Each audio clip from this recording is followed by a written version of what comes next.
the meeting. So can I ask all attendees to switch off their cameras and mute their microphones when not speaking? The camera and microphone should only be switched on when you're invited to speak, and guidance on how to do this is contained in guidance that's already been issued to you all. So I'd now like to ask Mr. Orchard, who's our committee clerk, to advise of the members participating today, and for all members to confirm their attendance once their name has been announced by the clerk, so that this is clear in the recording of the meeting and can also be recorded by the clerk for the minute. So, Mr. Orchard, can I hand over to you?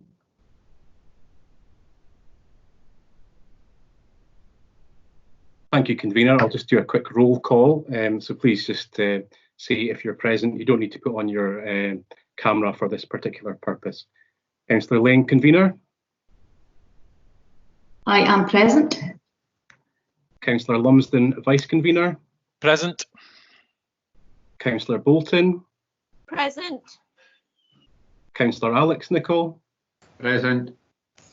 And Councillor Yule. Present, and good afternoon, everyone. Thank you. Thank you, Mr. Orchard. Okay, right, if we get on to business, first of all, we need to determine urgent business. So can I ask that we can agree that items 5 to 17 on the agenda are urgent and we accept them as urgent on today's agenda? Can we have agreement on that? Agreed. Agreed. Agreed. Agreed. Okay, thank you for that. We also have to look at exempt business. So you will be aware from your agenda that items 15, 16 and 17 are exempt business. Can we agree to take those as exempt business? Agreed. Agreed. Agreed. Agreed. Thank you. Do any members have declarations of interest they wish to declare at this juncture?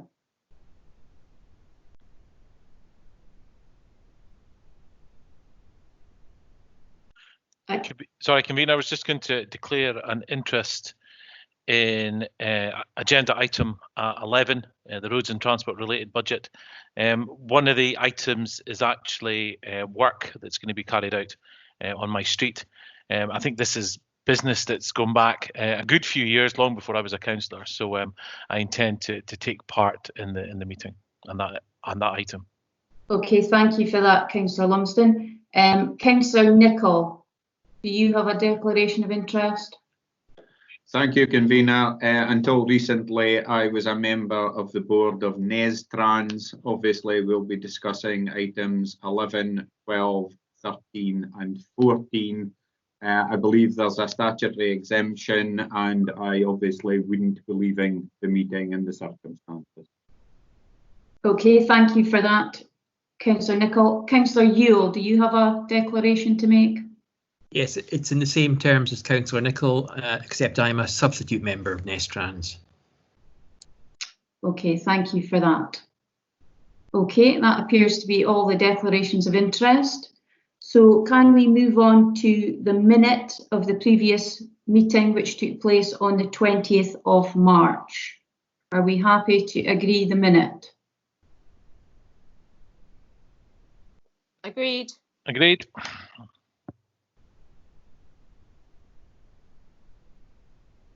Councillor Nichol, I think you perhaps want to make a comment. Yes, at page 9, at the bottom of the page, under item 3, we were going to agree to keep the composition of business under review, and I understand that that was going to be discussed at the next meeting.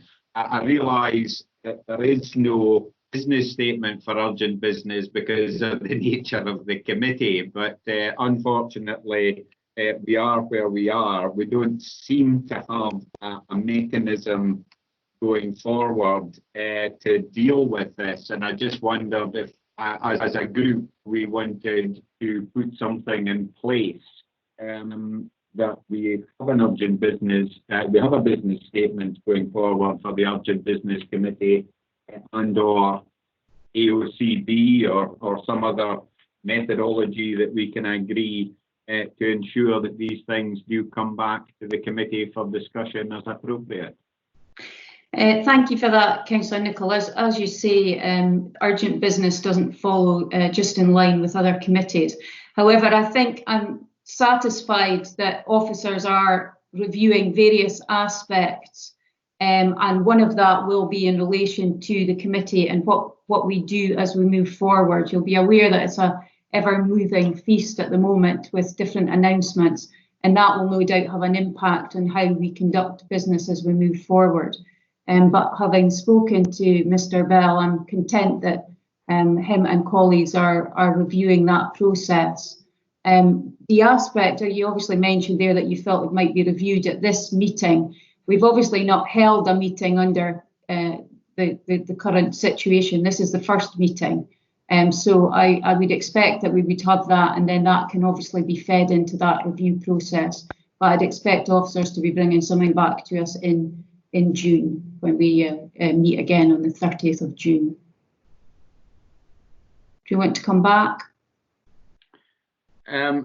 Well, yes, because obviously we have for the Urgent Business Committee in June, we're being advised that, for example, there's a pensions committee matter that has to come before us. Now, as you'll know, pensions require special training. I think we would then have to confirm, has everyone on urgent business received the special training, and is it best for us to deal with such a specialist subject, because the members that we have who normally deal with that have obviously gained considerable experience going forward. Really just wondered where they wanted to go with. Yeah, I'm aware that we obviously had email communication regarding that item being brought in June and asking, what we wanted to do regarding that. I have actually had the training. I'm not sure about others on the committee. I did sit on the pensions committee for a time, so I have had the training. But I think we would be looking that we may be able to make substitutions at that meeting to allow those who have had the training to take part in that item. But I don't think that would preclude us from moving forward in the way we are currently with other items that may come before that committee. As you've mentioned there, we're in uncharted times currently, and we have to look at how we adapt to that as we move forward.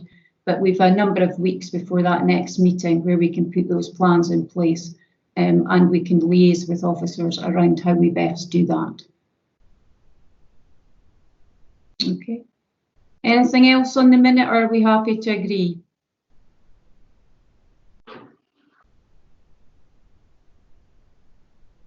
Agreed. Councillor Yule, did you wish to come in? Thanks, convener. It's on the same point as Councillor Nicholl. We are where we are now, but the point that I raised at our last meeting, and to which you did agree, was that we would review the composition of the Urgent Business Committee. Well, I said after 4 weeks, and you said at the next meeting. This is the next meeting. Yeah, but what I would say to you is we haven't actually held a meeting under this composition, so I would be minded that we hold the meeting and then we can look at the outcome and take that on board with other things that officers are reviewing, because there's been a number of things put forward, including live streaming of meetings, which officers are currently pursuing. So I think we would look at all of that in the round, and that would be my proposal moving forward. So, sorry, Councillor Yule, do you want to come back? Yes. Okay, what you say, convener, may well make sense, but that's not what we agreed at our last meeting. What we agreed at our last meeting was that we would review the composition of the Urgent Business Committee at this meeting. Well, I'm not sure that was what we agreed, to be perfectly frank with you, but we may want, we can bring in Mr.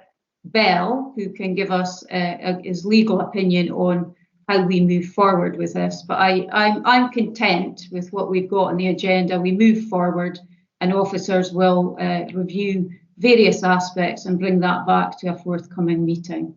Mr. Bell, do you want to give any comment around this aspect?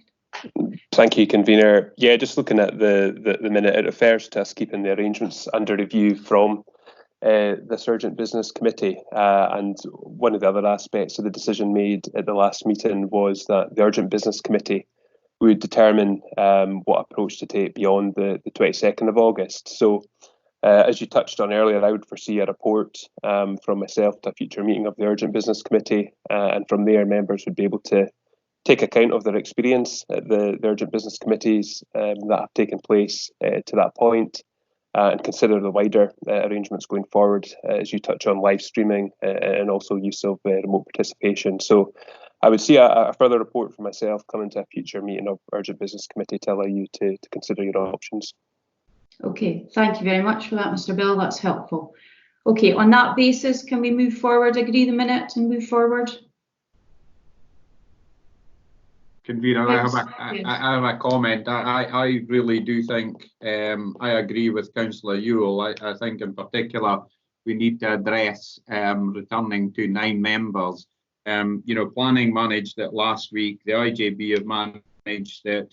There are some specialist committees coming up that would obviously more than manage it. I think in the interest of openness and democracy, we need to have 9 members on the urgent committee.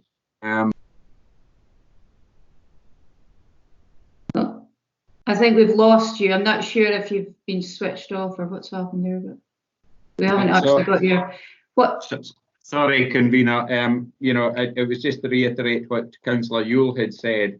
I do think we need to return to 9 members of the Urgent Business Committee, and that should be done today.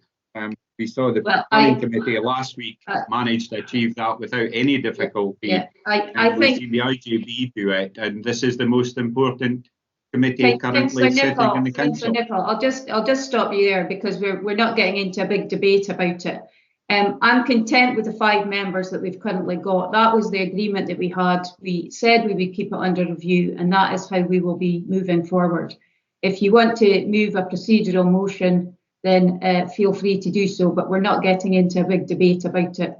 We had agreement that this was the best way forward for us to move, given the current circumstances that we find ourselves in, and I don't see that there's been any change to that as we move forward. Different councils are doing different things all over Scotland. We came together, we determined this was the best way forward, and that's the way that we will be progressing. Do you wish to move a procedural motion?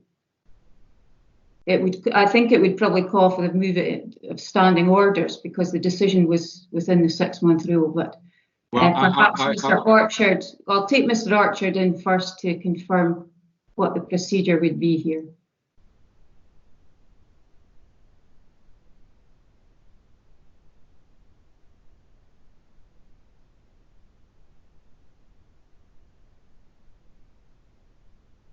Mr. Orchard, are you?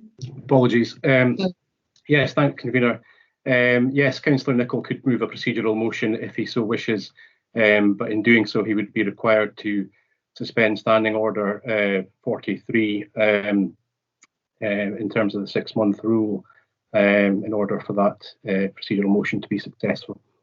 Okay. So do you wish to do that, Councillor Nicol? Do you wish to move a procedural motion in those terms? Yes, I do. I think in the interest of openness and transparency. It's not a debate, it's a procedural motion. Councillor Nicol, it's a procedural motion. Do you have a seconder?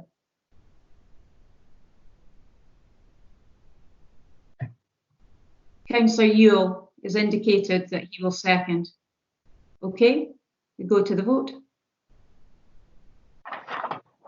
Thank you, Convener. We have a procedural motion in the name of Councillor Nicol that Standing Order 43 be suspended to revisit decision on the composition of the Urgent Business Committee and that it be increased to 9 members in line with what it was previously. Could members please vote for or against the procedural motion? Convener? Against. Vice Convener? Against. Councillor Bolton, Against. Councillor Alex Nicholl, For. Councillor Yule.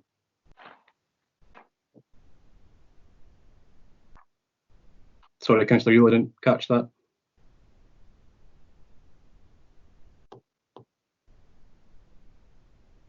Councillor Yule, are you around? Yeah, I'm definitely around. Sorry, apologies. Sorry. I'm clicking the camera off and on, not the microphone. Sorry about that, folks. Yeah, for, and I'd indicated in the chat, convener, that I have a point of order, standing order 43. Thank you. Before we move to the point of order, that concludes the vote with 2 votes for the procedural motion and 3 votes against the procedural motion. The procedural motion, therefore, is defeated. Okay, thank you. Your point of order is what, Councillor Yule? Point of order is in terms of standing order 43, convener, since it is you who is proposing an alteration from what was agreed at our last meeting, where we would review the membership of this committee at this meeting. Well, surely it should be you that moves the procedural motion and not Councillor Nicholl. I think you'll find, Councillor Yule, that from what Mr. Bell has said, that is not the case. Your understanding of that may be something different, but I think from what we've heard from Mr. Bell, that was not the decision of the last meeting. So I think we've conducted the procedural motion in the correct way. Okay, can we now move on? That now takes us on to item 5, which is the financial resilience report. Yes, Councillor Yule, do you have a question? Yes. Thank you, convener. It's in relation to Mr. Bell's comments a couple of minutes ago. Can I ask Mr. Bell, when he's preparing his report to our next meeting scheduled for the 30th of June on our governance arrangements, including the membership of this committee, will he be taking full account of the successful operation of the planning committee last week, and for that matter, Aberdeenshire's Council's successful meeting involving over 80 participants last Thursday? Mr. Yule, Councillor Yule, I'm sure he will be taking in various aspects, but I think we do have to bear in mind that it was agreed that the planning committee would go ahead in the normal manner previously when we made the decision about 5 members. So both yourself and Councillor Nicholl were well aware of that when you agreed to that course of action at the last urgent business meeting. But I'm sure Mr. Bell will be taking in various aspects and looking at various situations before he brings the report forward.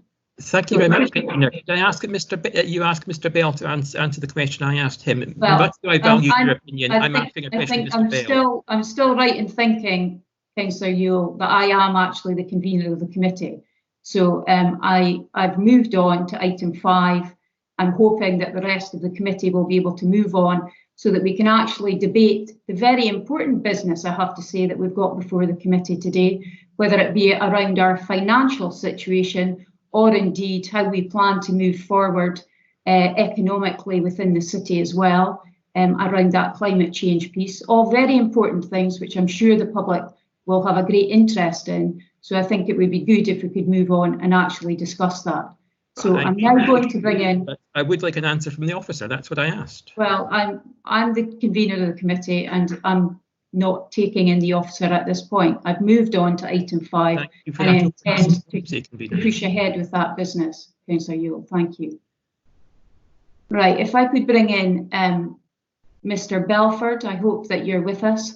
I believe that you may want to say a few words on this financial resilience paper and indeed maybe some general comments around some of the other papers that are coming later in the agenda. So I'll bring in Mr. Belford. Thanks very much, convener. Yes, just an opportunity to add a couple of points in relation to the financial resilience report, which comes before you in truly unique and unprecedented times. I know the words have been used many times, but clearly it's having an effect on everyone, and we've all felt that effect personally, and in everything that we do. Our council is no different, and it is feeling the effect of the COVID-19 pandemic, hence the production of this report. I didn't want to go through the report itself, but I did want to thank all officers in terms of helping with pulling this information together that truly has reflected bringing a report on this financial year before the end of month one is truly a remarkable feat. In order to give a sense of just where we're going and what's happening around the potential scenarios that are presented.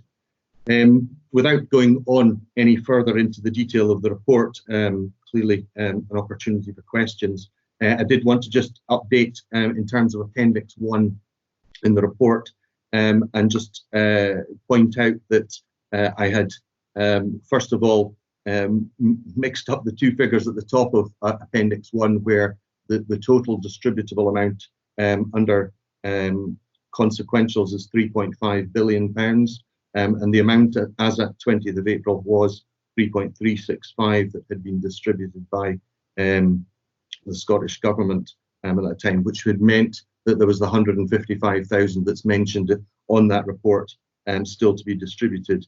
There was an announcement yesterday and a commitment to distribute that money to local authorities that was announced by the Cabinet Secretary yesterday afternoon, and we've had confirmation by letter through COSLA today on that specific point. In the interim, there's also been announcements in relation to Spaces for People funding being made available, and distribution in relation to one of the points that I did mention around self-employed grants, which was a scheme that started last week in terms of receiving applications, and we've had a 60% of the funding distributed to local authorities. For Aberdeen City Council, that means an extra 1.1 million in order to support those grants as we make as applications are now processed. Clearly, that's a situation that's rapidly changing in terms of the amounts of money and the distribution of funds, and perhaps even the extension of schemes and so on. So it's something that in recommending to this committee that we bring a report back to the next meeting of the Urgent Business Committee at the end of June. I'll be obviously looking to capture the latest position at that time when we report back. Apart from that, happy to take questions, Convener.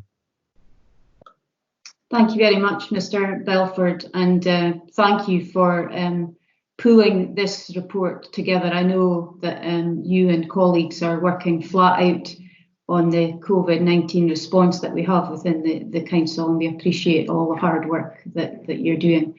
Can I open up for questions? I'll take Councillor Yule first, as indicated. He has a question. Thanks, Convener. I've got several questions, Convener. Are you going to go through it page at a time, or would you want all my questions in a one, or how do you want to deal with this? Can't hear you, Convener. Convener, you've muted yourself. Apologies. I'll take questions one at a time. So if you start with the first one, and then we'll work through. Okay, thank you very much, Convener. I'm on page 17. This is a question. It's on 3.6, the list of bullet points, Convener. It's about 6 or 7 down.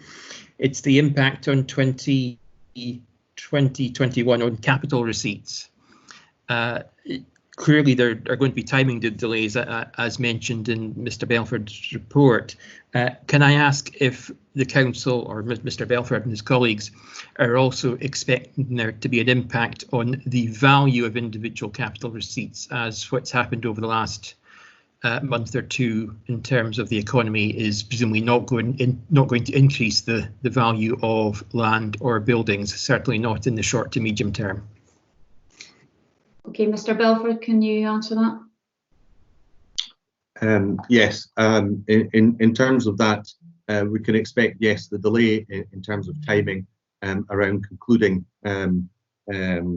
capital receipts at this time, that clearly there are contracts that will have been agreed that need that time to conclude. Undoubtedly, there is a question of value in terms of selling future property, and I think it's reasonable to think that that's something that we won't know the experience of until things start to unlock and circumstances change. It's fair to say that clearly, as a council, we're looking for best value, and we are exposing sales in terms of future sales clearly to the marketplace in order to achieve the best price based on the value that's placed on them at that time. But I think that's a question that is very pertinent, and you'll see within the annual accounts in terms of presentation some comments around the potential advice coming from RICS that is also feeding into that. So it's something that we obviously need to keep a watching brief on, but clearly as a council our approach is obviously to achieve best price in whatever market condition, depending on the circumstances that we face. Thank you for that, Mr. Belford. Councillor Ewell, do you want next question? Thanks, convener. And sorry, I should have said before my first question, just my thanks to Mr. Belford and his colleagues for pulling this together. It must have been a massive amount of work, and also my thanks to Mr. Belford and Mr. White for meeting with me yesterday, which I on this and other items, which I found very helpful. Can I take you, please, convener, to page 21, the providing mechanisms. Sorry, just 3.22. Yeah. Obviously, it's not an option that's open to us just now. And if it were, it's not one we've agreed to adopt. But if we were to borrow funds to fund revenue expenditure in this year, would that be likely to have any impact on Moody's view of the council and its credit rating? Mr. Belford, would it affect the credit rating that we have? Clearly, the borrowing for revenue purposes, as it says in the report, is not permitted, not something that we intend to do, and clearly that's the purpose of bringing this report. At this time, the approach to borrowing for revenue, in some respects, it underpins a funding stream. And I suppose that the question is, where does that borrowing actually sit in terms of providing the actual funding that's there? As a council, our credit rating is underpinned by its relationship with UK and Scottish government, and therefore is wholly tied and significantly tied to the UK sovereign credit rating position. As a result, I think that would continue to be the overwhelming aspect of our credit rating in terms of actually the relationship. Clearly, they would be very interested in our approach, and I think they would take great interest in our financial sustainability if they were to if we were to go down that route. But anything in that space would have to be taken up with the permission of Scottish Government, and therefore it would be with the permission of Scottish Government that we would be allowed to do that, and in so doing you're still getting that confirmation that the credit rating is attached to government and ultimately to the UK sovereign position. So I don't see any particular impact on our credit rating. Clearly they would take a great interest in that particular matter should that arise. Thank you, Mr. Belford. Councillor Ewell, do you want to continue? Thank you again, convener, and thank you, Mr. Belford. Can I take you now to page 23, paragraph 3.36, the second point down in particular, in terms of things such as forward ordering, payment in advance, prepayment, interim payments, and payment on order, which we're encouraged to do by the Scottish Government. There is obviously a risk in doing so, very worthy though it is to do, and I wondered if Mr. Belford would care to comment on whether he believed or not it is appropriate for the council to bear that risk, or whether perhaps the Scottish Government, which is encouraging us to take on that risk, should be the body to bear the actual financial risk of those practices. Mr. Belford, do you want to offer us an opinion on that? I don't think the council's in a position to be taking on all financial risk in relation to the COVID-19 situation, and also the guidance that's is being presented to us, and that should be taken on by the Scottish Government, and in relation to the actual risk that we've got in there. Clearly, we are as an organisation supporting businesses and contractors and so on. And I don't know if Mr. White would be wishing to add something to what I've just said in relation to his closer to the capital side of our organisation. If it's not inappropriate, then convener is maybe Mr. White would want to add something to that.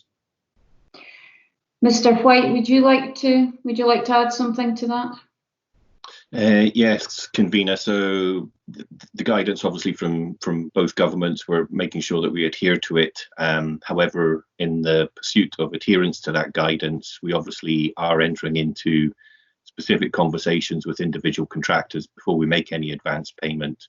We are doing it on an open book basis, and obviously we do take an assessment of what we think the risk is to the council. So we take a kind of risk-based approach to that, and where we think it's appropriate, then we would potentially make those advance payments. The advance payments, to some extent, are more probably timing issues rather than you're paying for goods in advance. So it may well be that, for example, a contractor could be asking for us to make a payment, which they will then get a further grant or credit from government further down the line. So in terms of furloughing staff, for example, they may be asking us to make the payment to cover the cost of those staff at this point in time because they haven't received the furlough payment. But then in a future payment to the contractor, we would obviously then claw back the credit that they would receive. So we're doing it on an open book basis, and whilst there's always a risk with any contractor, we're trying to ensure that wherever possible we're mitigating against that risk by having that conversation with the contractor. Would also probably add just a bit of context around that. There is obviously the kind of clear focus for us to make sure that all our capital projects are eventually delivered. So it is incumbent on us to try and ensure that we can keep that cash flow position of the contractors in place. It's not just contractors, it would be subcontractors as well. So we are looking down through the supply chain as well before we're actually making those payments, and ensuring that the main contractor is then passporting those payments down through to the subcontractors. So it's quite a complex process that we go through with them to make sure that we're minimising any risk exposure. Okay, thank you for that. Councillor Yule, do you still got a few questions to go? Convener, you will be delighted to hear that's my last question for the moment. I did have some other questions on the confidential appendices, but Mr. White and Mr. Belford very kindly answered those yesterday for me. Once again, Convener, if I may just thank Mr. White and Mr. Belford and their colleagues for the massive amount of work that's gone into preparing this report, which clearly does demonstrate that this council faces unheard of and exceptional financial challenges. Thanks, Convener. I would agree with that. Thank you, Councillor Nicholl. Right, the next on my list is Councillor Nicholl. Thank you very much, convener. If I can join in thanking Mr. Belford and Mr. White, I also had the opportunity to have discussions with them in and around the papers, and hopefully that's managed to cut down some of the questions that need to be answered. Going back to the recommendations within the report itself, the officers will be aware that obviously the food fund support is currently up to a current allocation of £802,000. I wonder if we could have some commentary in and around the recommendations at 2.5 and 2.6 as to where we are in getting towards that figure, and any remedial action that may be required should we go beyond that figure. Is there any plan, for instance, to seek further funding, etc.? I wonder if we just have some commentary in around that. Okay, Mr. Belford, are you able to provide Councillor Nicholl with that information? I can provide some information, convener, in relation to that.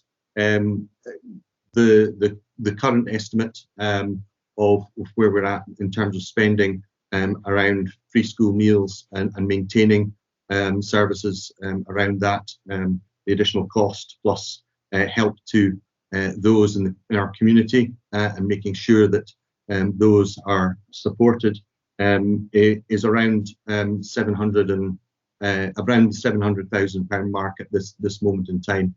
So clearly and that includes a commitment to the months of May and June going forward. So that's not just what's been spent to this point. That's the amount that's been committed at this time.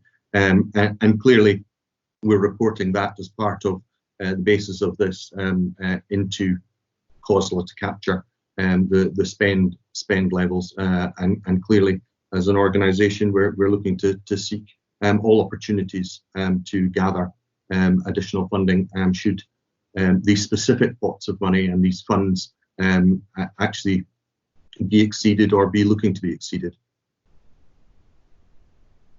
Okay, thanks, Mr. Belford.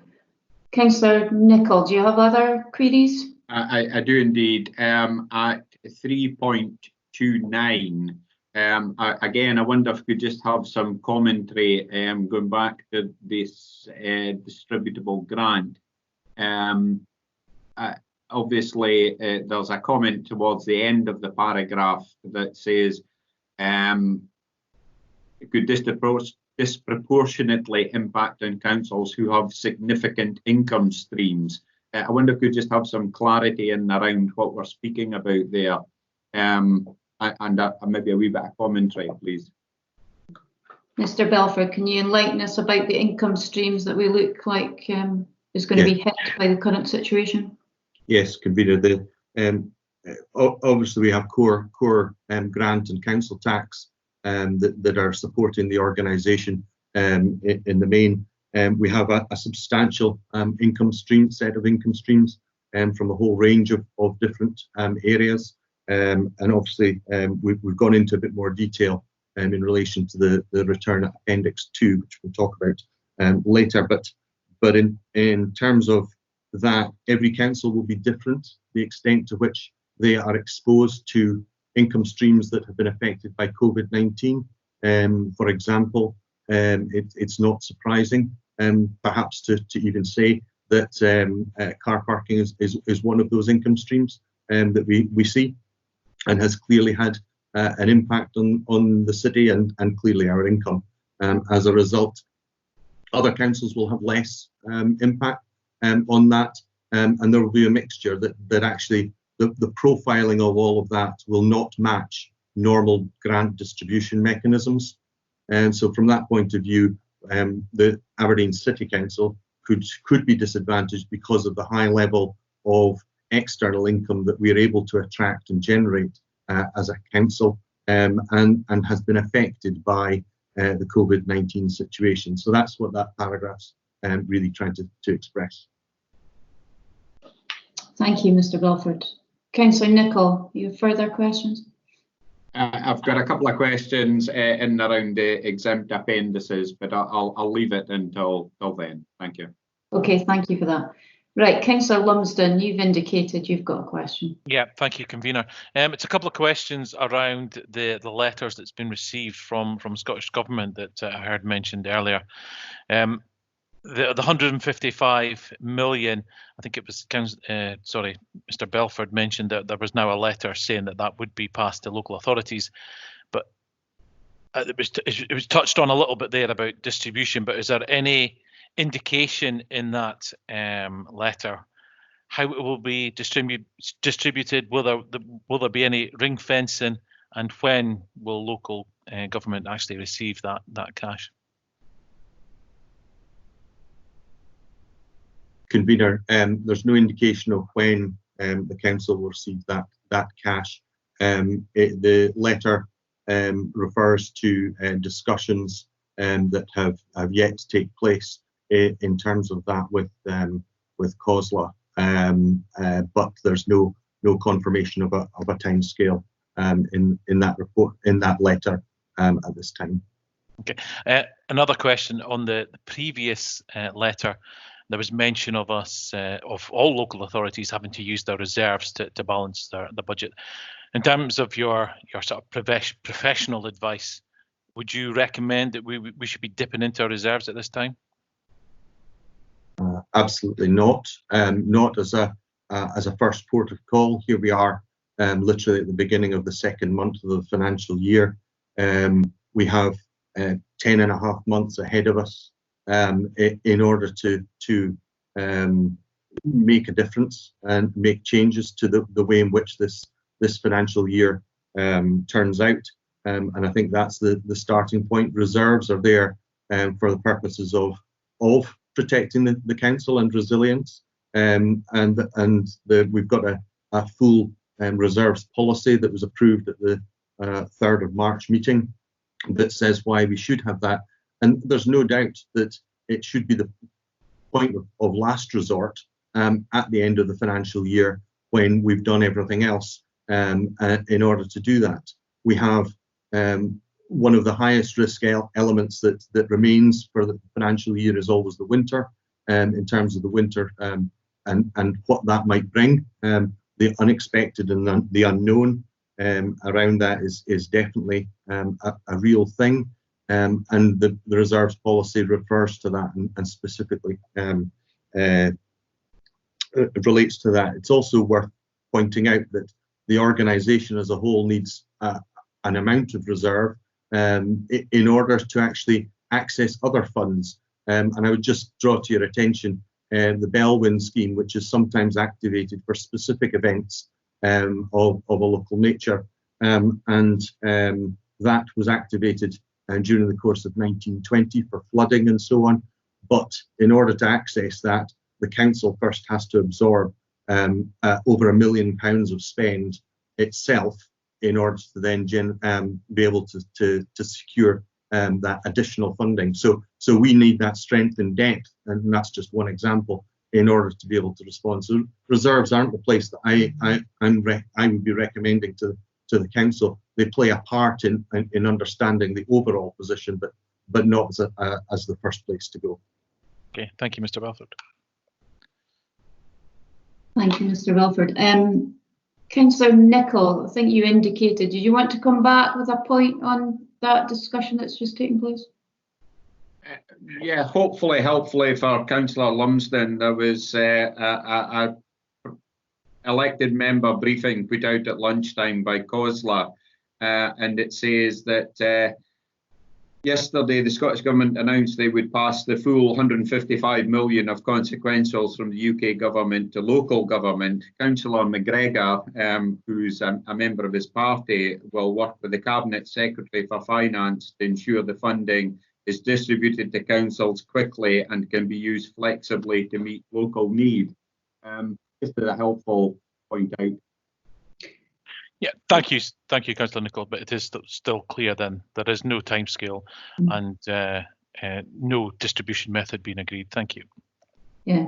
Okay. Yes, Councillor Lumsden. I think that's a good point, and it's important that we get our point across around particularly the distribution aspect. And the questioning that we had from Councillor Yule earlier clearly indicates that we might be detrimentally impacted more than other councils are. So it's important that we're getting that message across, not just to the public but to government as well, at every level that we can. So I think it's worth us making sure that we're making that point as loudly as we possibly can. Okay. Any other? I'm sure he'll be contacting his colleague to see it happens as quickly as possible. Thanks. Well, I think it would be for us all to be contacting COSLA to be asking members. I realise that you're doing this electronically, but we do have to observe the normal procedures for a committee which is you do it through the chair, okay? So if you could just make your remarks through the chair, that would be appreciated. I think what we need to do is we need to make sure that we are getting the message out there of the impact that there is to this council, and indeed the impact that will have on local residents if we don't get properly recompensed for the situation we're currently in. And I'm sure that no matter what party people are in, they'll be making that message loud and clear, because that's what the people of Aberdeen would expect us to do. Now, I don't have any other people indicating that they've got questions on this, so I would be moving to formalise the recommendations. I do have some addendums or additional recommendations that I plan to move, so I'm not sure whether Mr. Orchard can make that available now to members. Yeah, certainly we'll get that circulated by email, and we'll also try and get it to appear on the screen for the benefit of MD watching after the event. Okay, I'm happy that I'll while that's happening, I'll say a few words around the recommendations that I'm bringing. I plan to agree the recommendations that appear within the report, but I have some extra ones that I want to add in. Firstly, I think we've heard remarks from various people today about the efforts of staff, and I think we are truly in extraordinary times. And I have to say that the council's response, I believe, has been outstanding, and our staff are at the heart of that response.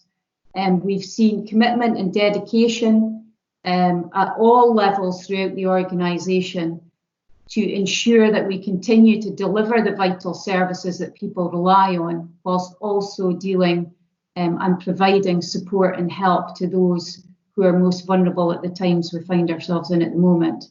I think our staff have gone above and beyond, as they often do when we're hit with crisis, and I think that's been highlighted by the numbers who have chosen to move into, voluntarily I would say, move into different roles within the council, so that they can make sure that they're playing their part. Now, I think as an elected member, it's important that we demonstrate our thanks to the staff, and we make it clear that we appreciate their efforts to date and what they plan to do in the future. So that's why I'm proposing that we ask the Chief Executive to contact all staff on our behalf and make that thanks personally to them from all elected members on the council, and I would hope that we can agree to that. I think we've seen from the report that we've got before us, and indeed the questioning and answers that we've had during that few minutes since we started looking at the report, it's clear that they make stark reading. I mean, I think it's very unfortunate because, as we'll see from reports that are coming later in the agenda, the council was in a very good position financially as we look to start the new financial year. Unfortunately, the current crisis has derailed that to a great degree, as it has not just in the UK, Scotland and the UK, but globally. And we have to now look at what our response to that will be. I think the report lays out quite clearly in broad terms what we need to do, or the mechanisms that could be in place to help us look at the deficit that we envisage for the council moving forward. It's clear that government intervention could help out in that respect, and I have to say that's the route at which I believe the course of action that should be taken, because although we have seen funding coming to local government in relation to the crisis, it's money that we are handing out to others. There is very little that's come directly to the council to help to close the gap that we have, whether it's around that extra services that we're providing, or indeed the loss of income that we've talked about in the question and answer session. It's important that we look to control our revenue position with the council. I think we've got a good track record of doing that, and that's why we're obviously asking the officers do make sure that they continue to do that, whether it's about us minimising our spend or limiting recruitment, and then asking them to come back with the detailed plans around that for the June committee. Now, we've heard about using the balance sheet and whether borrowing or indeed using your reserves. I think we've heard quite clearly from our finance officer that that is not a route that we should be looking at because of the risks that we may have throughout the year. And to be honest, it's not even basic accounting practice, good basic accounting practice to even suggest the use of reserves. So I was a little surprised that the Finance Secretary has been indicating that that's an area that she would want people to look at. I hope that she'll reconsider that. We're certainly glad to see that finally the Scottish Government has agreed publicly to hand over that 155 million that had come as a result of the Barnett consequentials. I think they've been a little slow to do that, if I'm perfectly honest. And there was obviously a degree of pressure building from various places, including a vote at COSLA on Friday at the leaders group there, because people felt that they required that commitment from Scottish Government. We haven't as yet had any details around how that will be distributed. And as we can see from the report, the normal distribution methods used will not suit the needs of Aberdeen City Council. And I think we need to be lobbying very hard around that. And that's why we're asking the Chief Executive to write to the Scottish Government and indeed we may wish to include, if members are agreeable, to write to COSLA as well, so that we can make clear that Aberdeen is likely to be seriously impacted, particularly around the income aspects, which may not affect other councils, and we need to take that into account. I think we do need to write to make sure we're getting that fair share, but we also need to lobby both UK and Scottish Government around help for councils as we move forward, because I think it's clear from the facts and figures we've got before us that this is not going to be resolved in the short term, and it can have a serious impact not just on this year's budget, but on future budgets for the council as well. And we need to be making that case at a national level. And that's why we're obviously asking members to support that. But equally as important as the resilience phase that we currently find ourselves in is the recovery phase. We have a health crisis currently, but I think we can all see from what's happening, not just nationally, but globally, there's an economic crisis as a result of the COVID-19 situation. And it's going to be crucial for us as we move forward, particularly because we're dealing in the Northeast, not just with that COVID situation, but also the oil situation as well. The slump that we've seen in the oil price has had a detrimental impact, as always, on our local economy. And I think what's clear from commentators is that that isn't going to change anytime soon. And so we need to make sure that we are bringing forward a plan that's going to set Aberdeen up for the future as well, not just dealing with the short term. And we'll see later on the agenda how we plan to do that around that economic piece.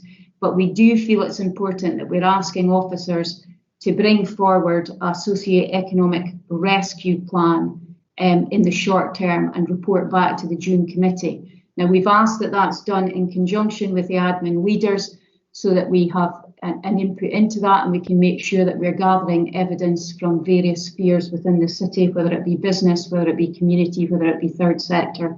We can do that through the mechanisms that we have. It's important that it's done at speed. It's important that we work with all partners in order to draw that up. And it's also important that we outline the short-term responses that we need, and it's in line with our local outcome improvement plan and other plans that we have within the city. And we also, we did hear that the Scottish Government had announced a £10 million funding for Spaces for People initiatives. Again, that's to be done on a very quick, short timescale. So we have a further recommendation, which is asking officers or instructing officers to work up and submit schemes that can be bid in for that funding. And we've asked that to be done in conjunction with our transport spokesperson, so that elected members obviously have an input through that. So I would hope that members could agree the additional recommendations that we've got, because I think it's important that we are moving forward at pace with various things, because the gravity of the situation requires that to happen. So I would hope that people could support that. Now, I noticed that, Councillor, before I take in a seconder, Councillor Nicholl, I think, has a comment that he wants to make, and then we can see if we can get agreement or whether we will have a debate on this. So, Councillor Nicholl. Thank you very much indeed, Convener. I'm putting on my hopefully helpful head. I see in your comments you did actually mention COSLA, and I think that would be a good addition to make into your existing motion. I also wondered if we wanted to reflect for one moment if the person to be writing to at the Scottish Government was perhaps Kate Forbes as the Finance Secretary, because ultimately these are monies that are flowing from UK Government, Scottish Government. I wonder if that's the person who's been spoken to by COSLA, as we saw a moment ago. I wonder if that's the person that we should be directing some of this correspondence to, given that the overall picture is one of finance primarily, and we can then have the discussion as to how those monies can be spent, obviously once we're aware of the sums that are involved. I wonder if we could have some thoughts in around that. Thank you, Councillor Nicholl. Yeah, well, I'm happy that you've agreed that COSLA aspect, because I'm happy to add that in, as I mentioned in my opening remarks. I think it's important that we're lobbying at all levels. I'm happy to write to Kate Forbes as well as the local government and housing minister, because you know, they obviously have a remit around that local government piece and an understanding of Aberdeen. And but I think, yeah, I'm happy to include that we also write a letter to Miss Forbes around the same issues, because having heard her some comments publicly recently, I think it's important that we stress that at a local government level we don't feel that we're getting the help that we require in order to deal with the situation. And you know, so I think it's good if we bring it to her attention as well. Happy to do that.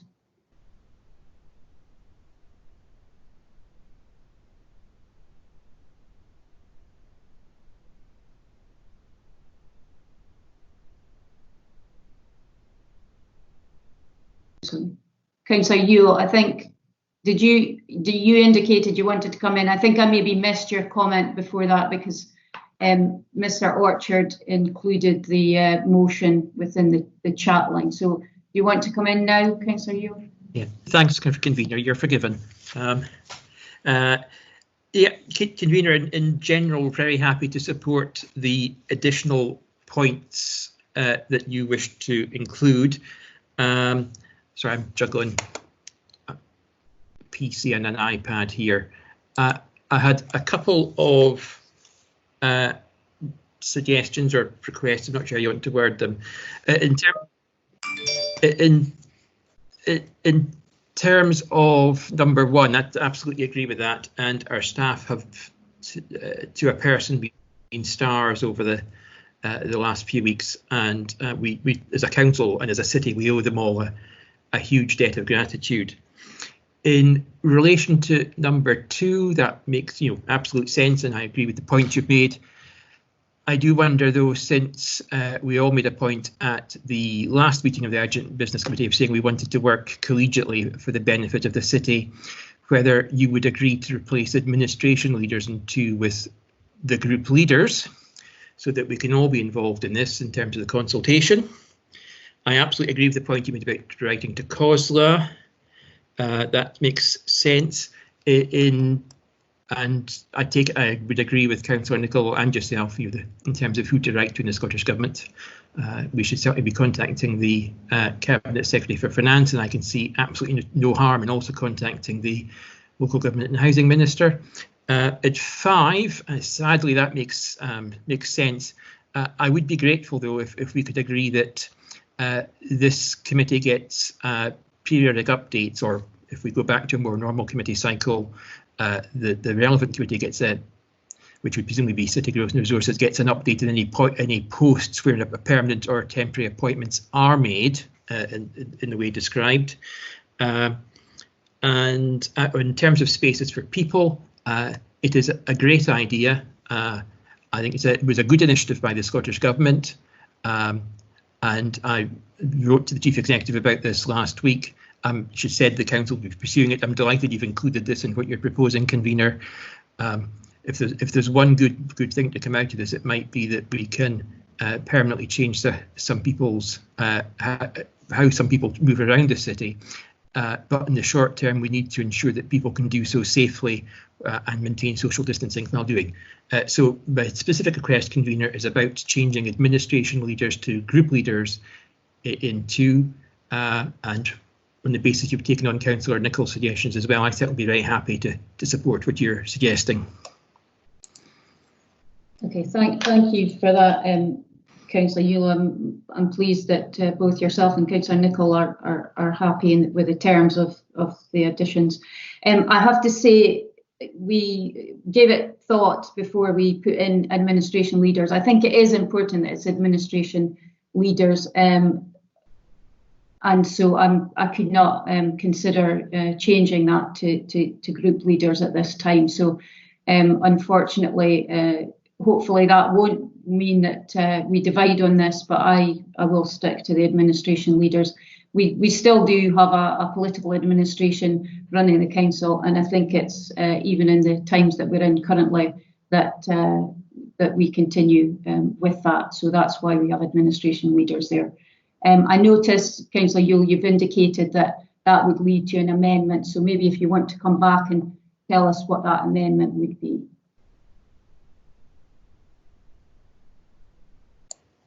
Thank you, Convener. My amendment would be, on the basis you're accepting everything else that Councillor Nicholl and I raised, that we replace administration leaders with group leaders. Convener, you can't on the one hand say that we need to work as a team and collect, oh sorry, I'll just move it in those terms just now and see if somebody seconds me. Apologies. Okay, thanks for that. Do you have a seconder? Councillor Nicholl, I'll second. Okay, and I take it I have a seconder, I think. Yeah, I'll second you, Councillor Lang. It's Councillor Bolton. Okay, thank you, Councillor Bolton. So I would, as I've mentioned, I don't intend to talk to my amendment again. I've obviously said what I needed to say, so happy to move forward and come back and summing up. Councillor Bolton. Thank you, Convener. I'll just pop my camera on. I think a lot has already been said through the questioning and the discussion, and again I would echo everyone else's words about thanking our staff for the really heroic way that they have carried their duties out under very extreme circumstances, and sometimes almost to what could be seen as detriment to themselves in terms of putting themselves in the front line alongside our NHS colleagues. But I'd also pay tribute to all our other partners and actually the people of Aberdeen who've all rallied to the call of volunteering.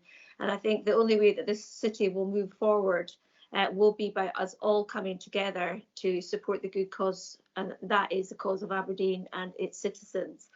I think there's been a power of work gone into this paper by officers to try and pull together as much facts, and again, we've all said it, but it's a great unknown about what potentially could come on. I think you said it yourself, Councillor Ling. We've also got the impact of the oil price, which is obviously not something we should underestimate.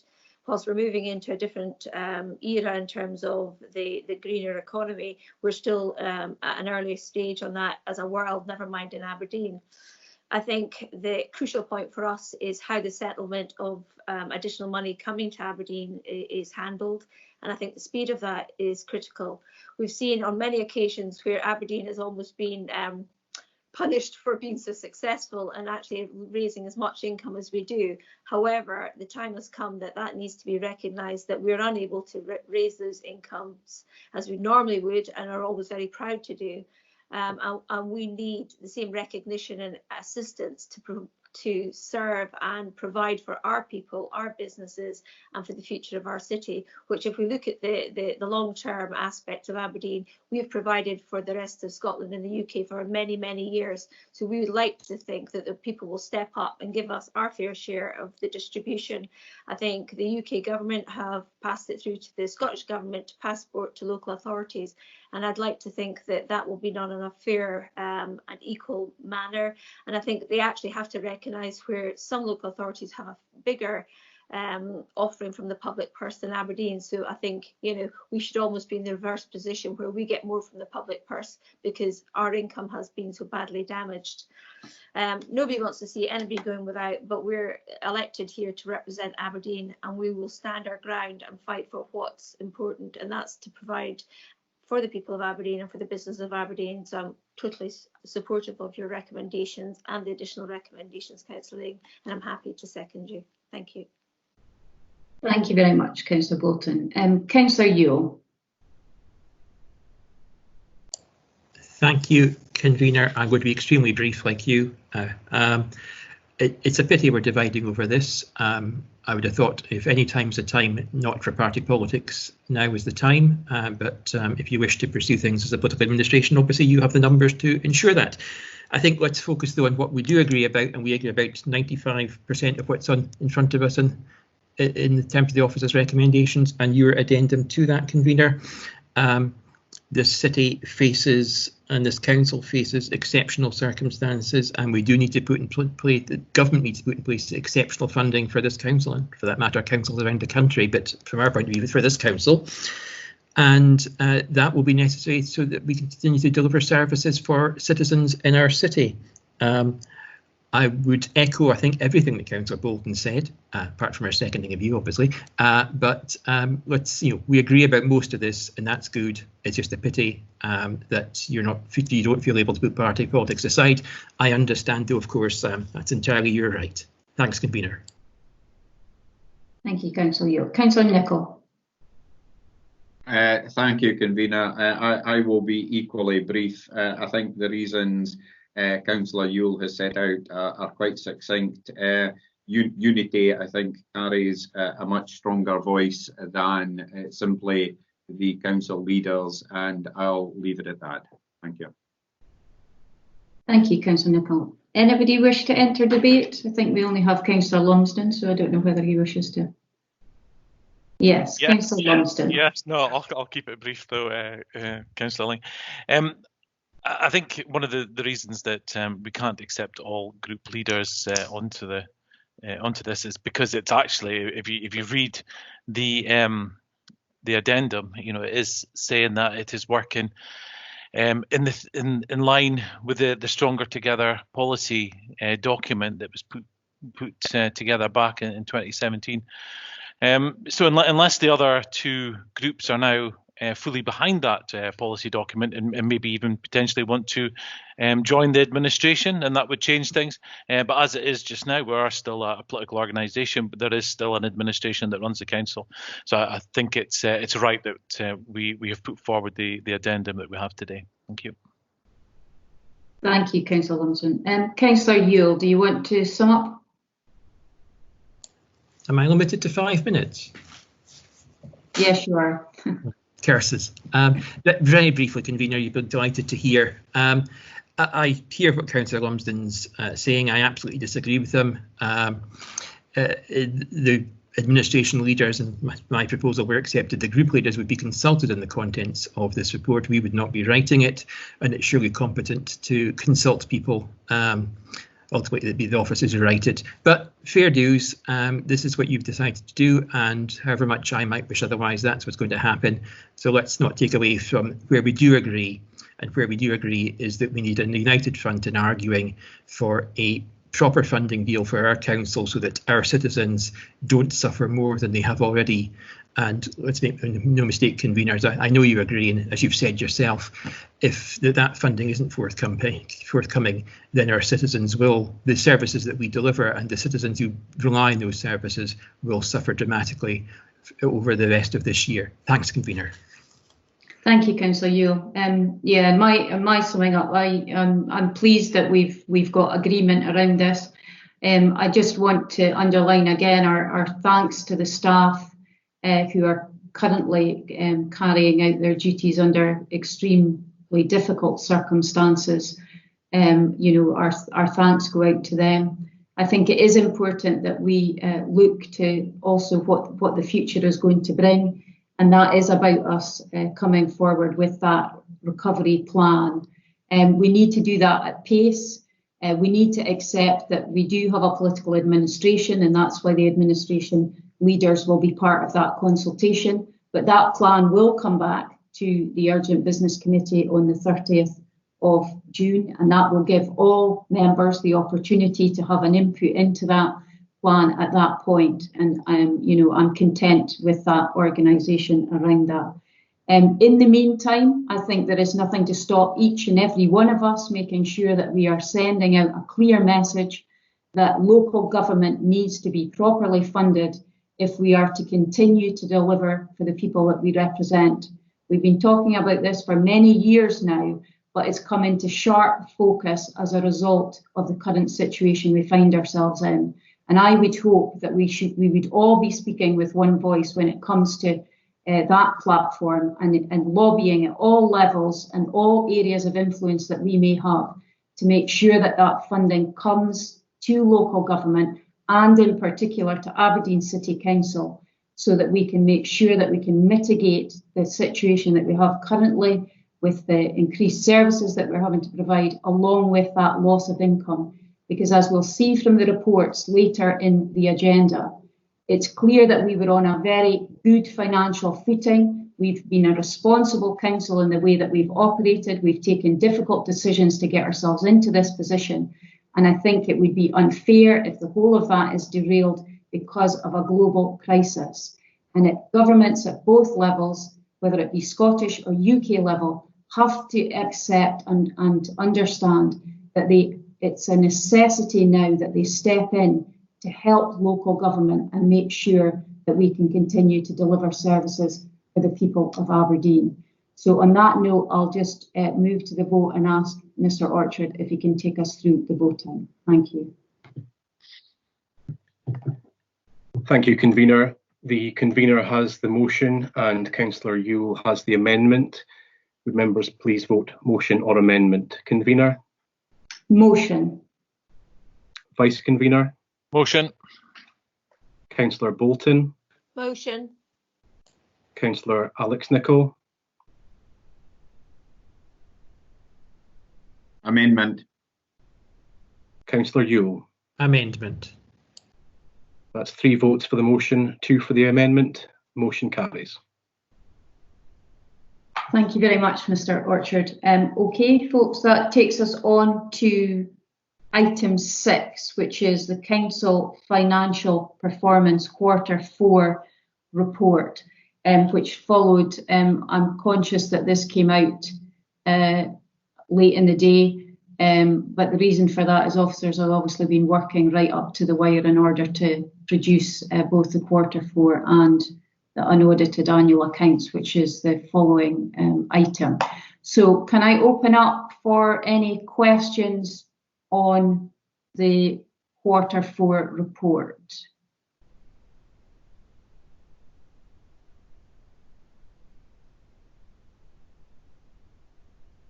No questions? Yes. I had a comment, convener. Okay. I'll take Councillor Lumsden first and then I'll take Councillor Nichol.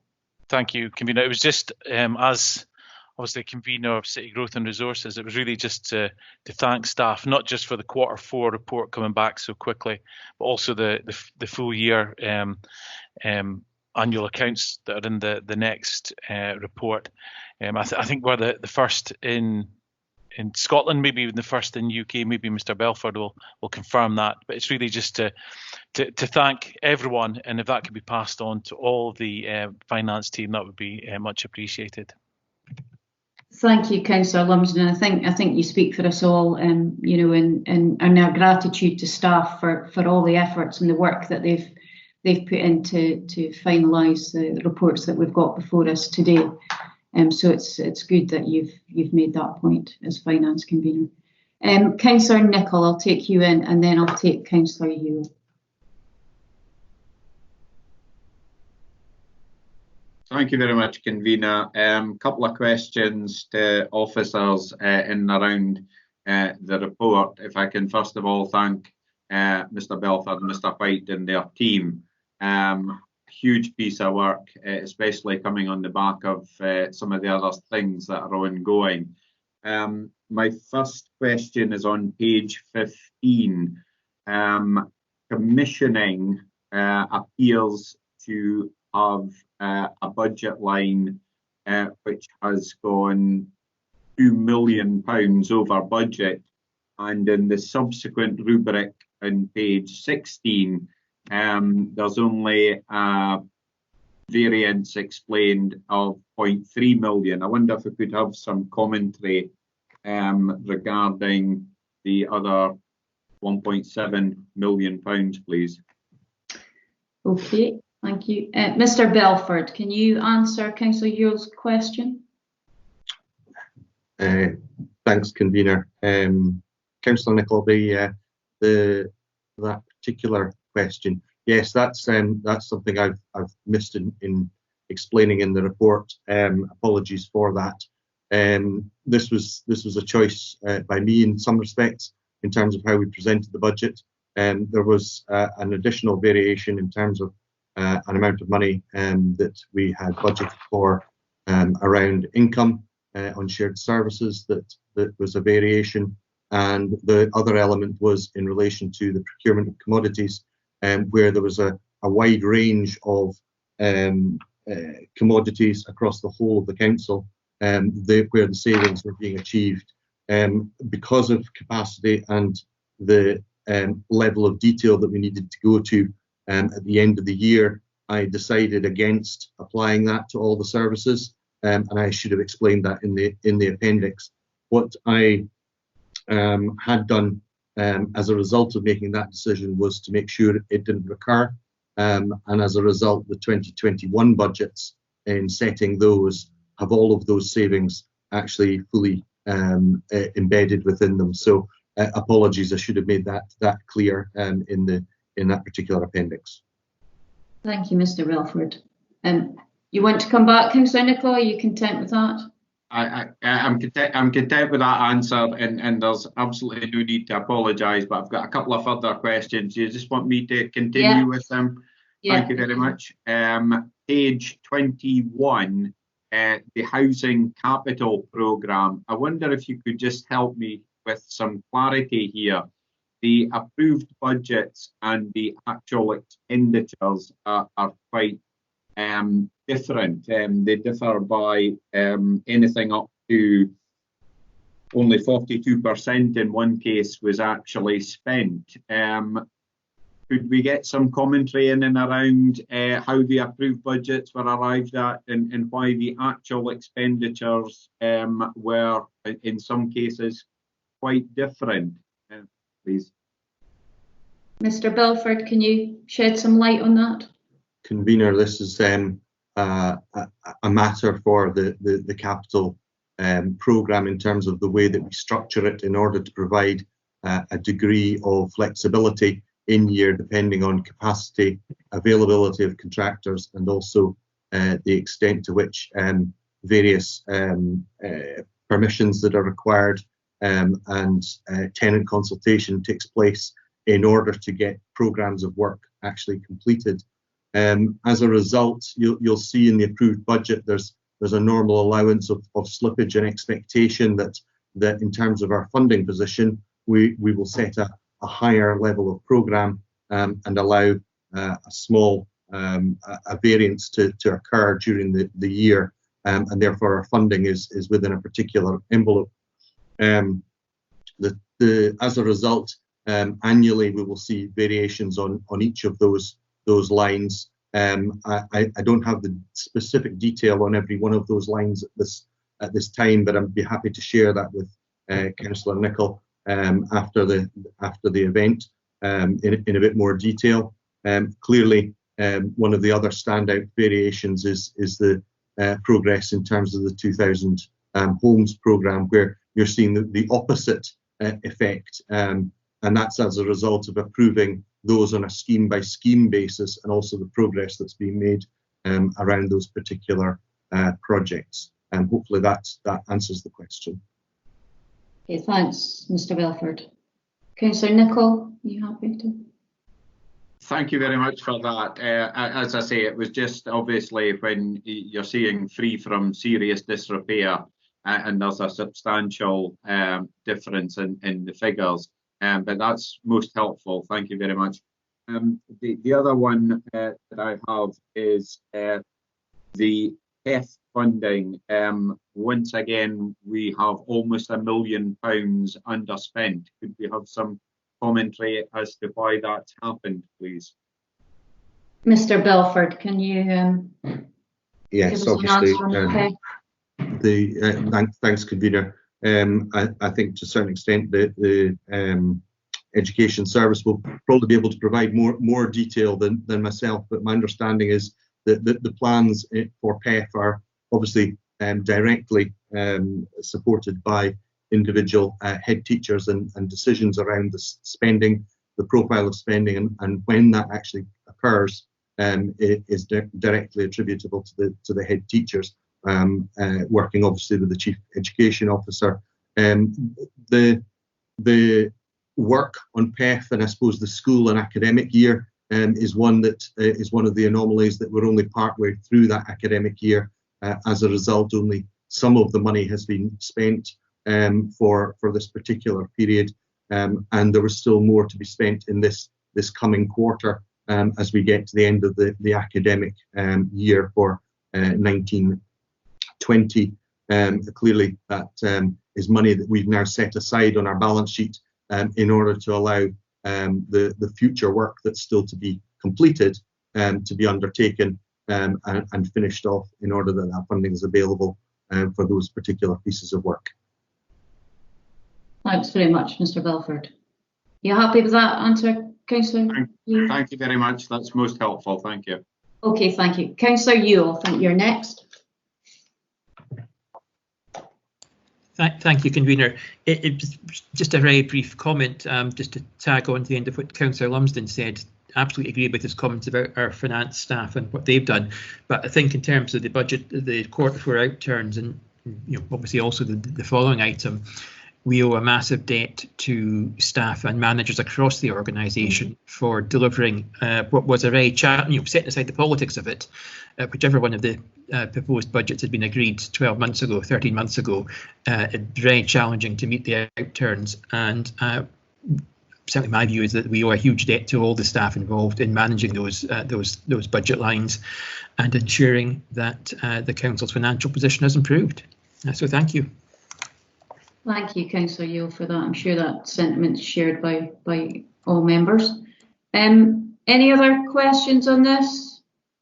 I don't see anybody indicating.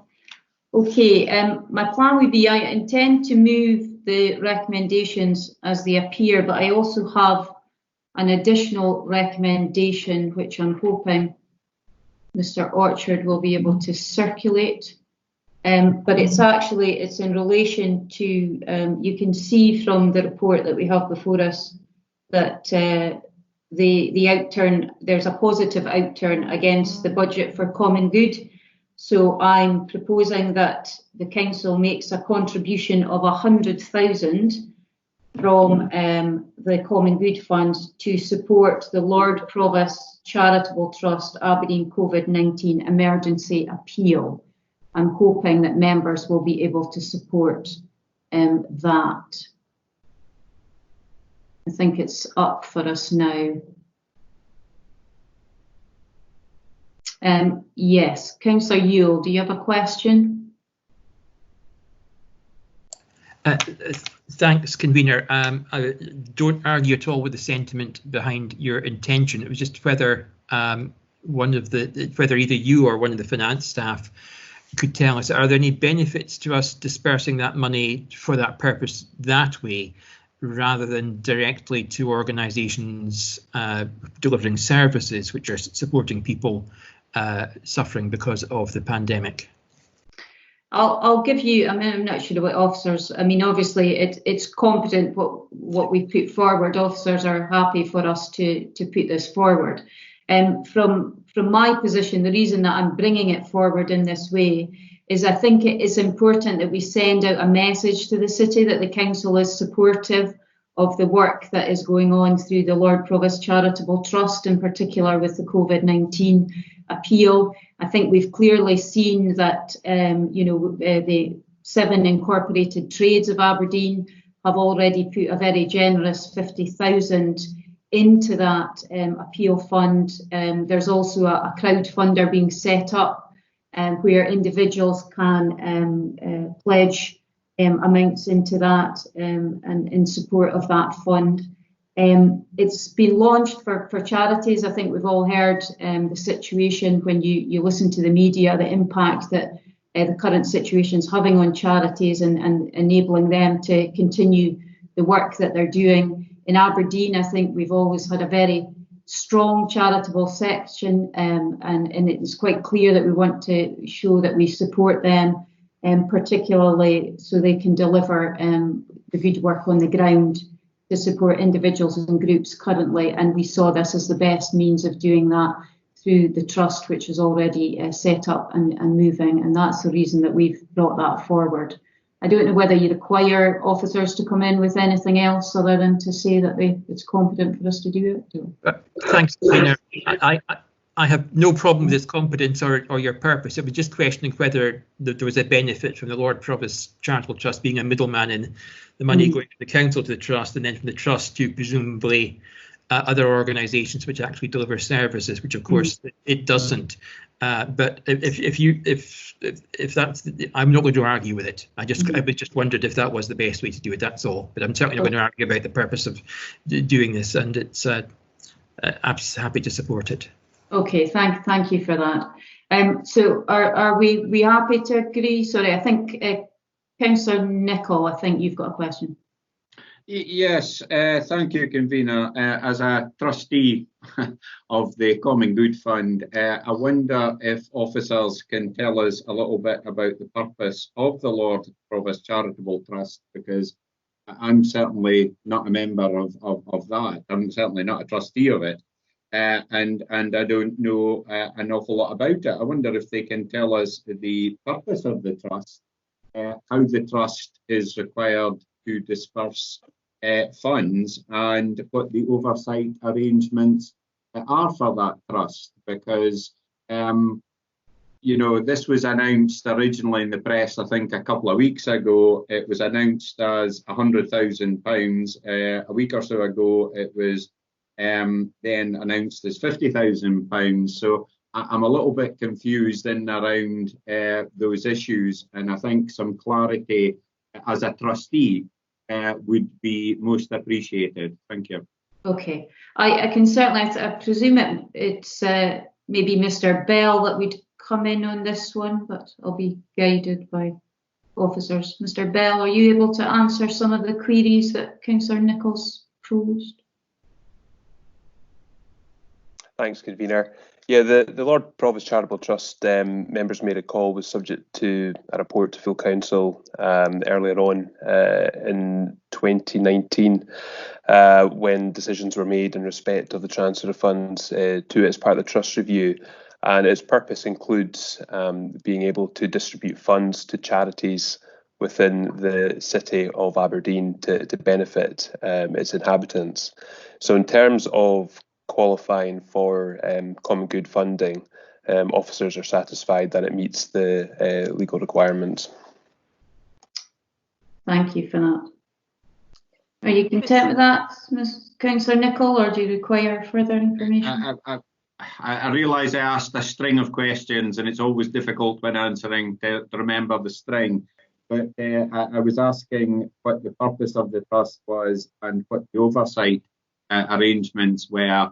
And the third point, which is a new one, I would be interested in what the arrangements are to report back as to how that money would be spent, because obviously, we don't have anything in front of us. Normally, when we're dispersing common good budgets and such like, we have background papers that tell us quite a lot, and we can go to officers. So I'd be looking for some kind of assurance coming back to us as part of your recommendation, if only for the purpose.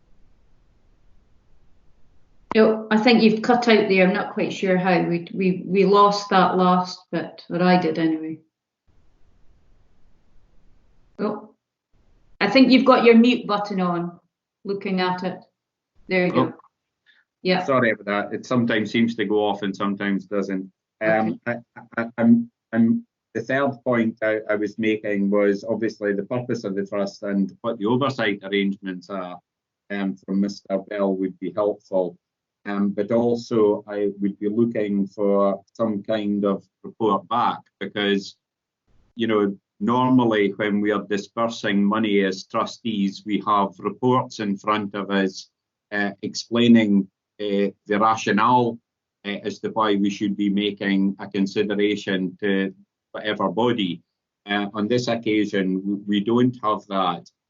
And I think it would be very helpful for everybody concerned in the openness and transparency to see again where the money is actually going to be spent. So I'm looking for some kind of report come back, either to council or to one of the committees. I'm not sure that we would have reports come back on every single donation that's ever made, but I think Mr. Bell, maybe he's obviously clarified what the purpose of the charitable trust is. This is a specific fund in relation to COVID-19 that has been set up, but it's going to be administered through that Lord Provost Charitable Trust. Mr. Bell, do you want to add anything around the governance aspects of the charitable trust to give Councillor Nicholl a bit of comfort that the money will be dealt with in the proper way? Yes, thanks, Convener. I mean, like any other trust and charity, it will be subject to scrutiny from the appropriate regulators, and governance arrangements have been put in place to make sure that any money distributed is in accordance with the trust purpose, and also take an account of the fact that we need to ensure that as the money's coming from the Common Good Fund, that the money would also qualify for appropriate use of common good monies. So the governance structures have been put in place both to ensure it qualifies for common good support, but also that it complies with the charitable purpose of the trust, which is to support local charities within the boundary of the City of Aberdeen. In terms of any reporting back to Council, I mean, that's certainly something I can take away, Convener, and discuss with the Chief Finance Officer. I'm sure the Lord Provost is never slow in making sure people are aware of the work that's going on and things, and I'm quite sure that through that Lord Provost Charitable Trust he'll make sure that information is fed back. But thank you for that. On that basis, Councillor Nicholl, are you happy to support this, or do you want to move something different? I have one further question for officers. What happens if there's a huge upsurge in public support for this and some of the money is not spent? Would it be retained in the Lord Provost's fund and transferred over from the COVID-19 part, or what would happen? I wonder if you could have some clarity regarding that. Mr. Bell, has there been any thought given to the fact that perhaps those bidding in for the money might be less than the money that's available?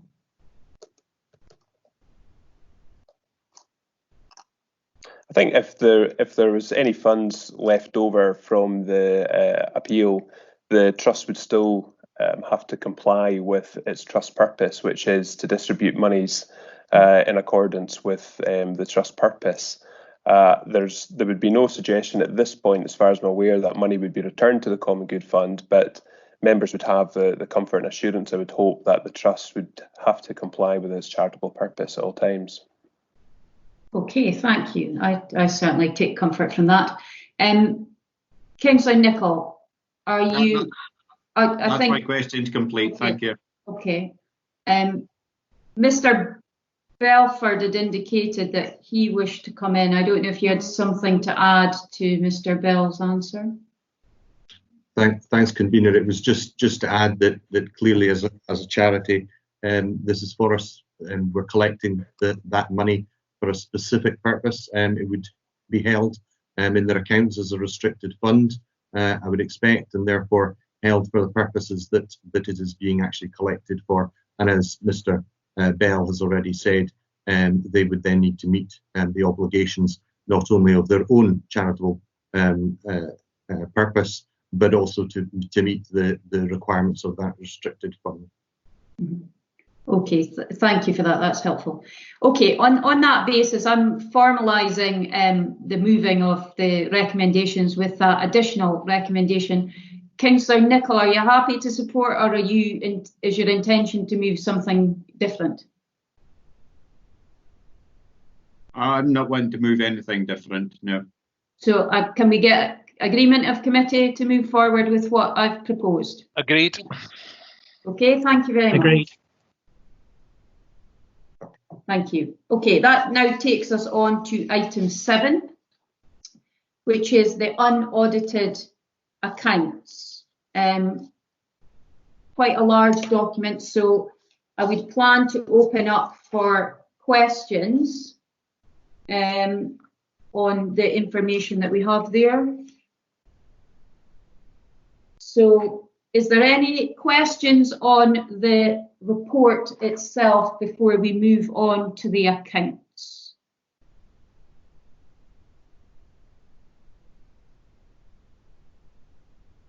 I don't have anybody that's indicated. Oh. I have, convener. Okay, right, I'll take you in now. Thank you very much, convener. If I can first of all, again, congratulate Mr. White and Mr. Belford and their team. A huge piece of work, especially in the circumstances. I will probably come back with more questions when we see it again in a few weeks' time, because obviously we've only had a very limited time to go over the report. At 3.27 on page 30, it says that the net spend on corporate budgets, including capital financing costs, was 51 million. I wonder if we could have just a brief breakdown of what the corporate budgets were versus the capital financing costs, please. Okay, Mr. Belford, can you answer that query? Convener, in general, I can. However, I would have to provide the detail on those budgets after the meeting, if that's okay.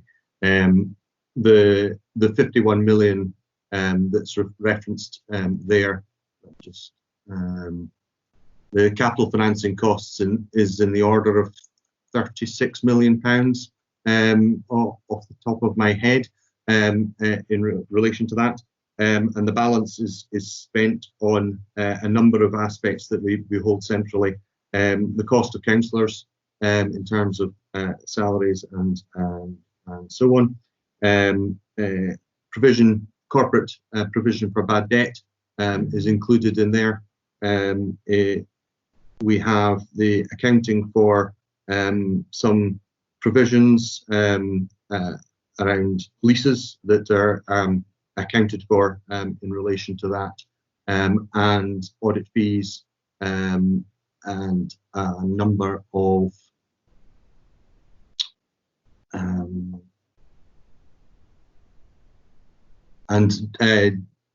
payments to the likes of the Grampian Joint Board are included in the corporate budgets. The Grampian Valuation Joint Board that's also included in those corporate budgets. But I can provide a more detailed breakdown after the meeting, if that's okay.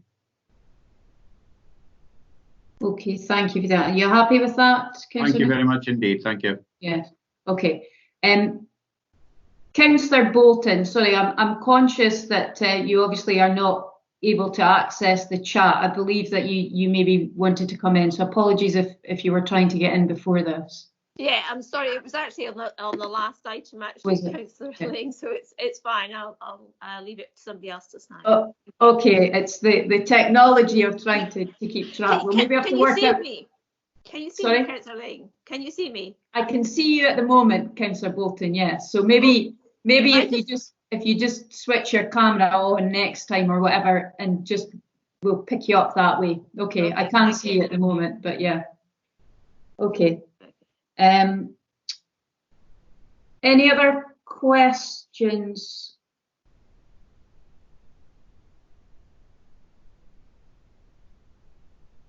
I think Mr. Wilkie has indicated. Did you want to come in with some audit observations, Mr. Wilkie? Thank you. Yes, just if it's of interest for members, I'm the engagement leader for the external audit, and just some observations around the audit process in the current environment that may be of interest. First of all, I guess really just admirable that the finance team have been able to prepare the financial statements to the earlier timetable as in previous years. However, I guess important to note that it's expected that Scottish Government have confirmed through the Coronavirus Scotland Act that local authorities have it within their power to extend the deadlines in the current year beyond the existing statutory deadline of September, expected up till November, if required. So in that context, equally impressive to continue to work to the same timetable to 30th of June sign-off. My observations would just be that we are already in discussions with Mr. Belford and the finance team around additional audit considerations that will have to be made. That's primarily around estimates included in the financial statements, particularly pensions and the valuation of property, plant and equipment. And there will be additional mandatory consultations which we require to complete internally in respect of, for example, going concern in the current environment. That's at the same time as we expect additional audit guidance to come from Audit Scotland, and as it stands, that hasn't yet been prepared, but we are continuing the audit. I guess all I'm saying is that we are working to the existing timetable to end of June, but there are additional pressures on the audit, and we're working in a different way as it stands remotely, which may impact on obtaining audit evidence. So it has to be recognised that is challenging, and there may be some risk to achieving it, but it is what we currently plan to work towards. Okay, thank you, Mr. Wilkie. That's helpful. Okay, I'll open up for questions on the actual accounts themselves. So, is there any questions on the accounts rather than the report?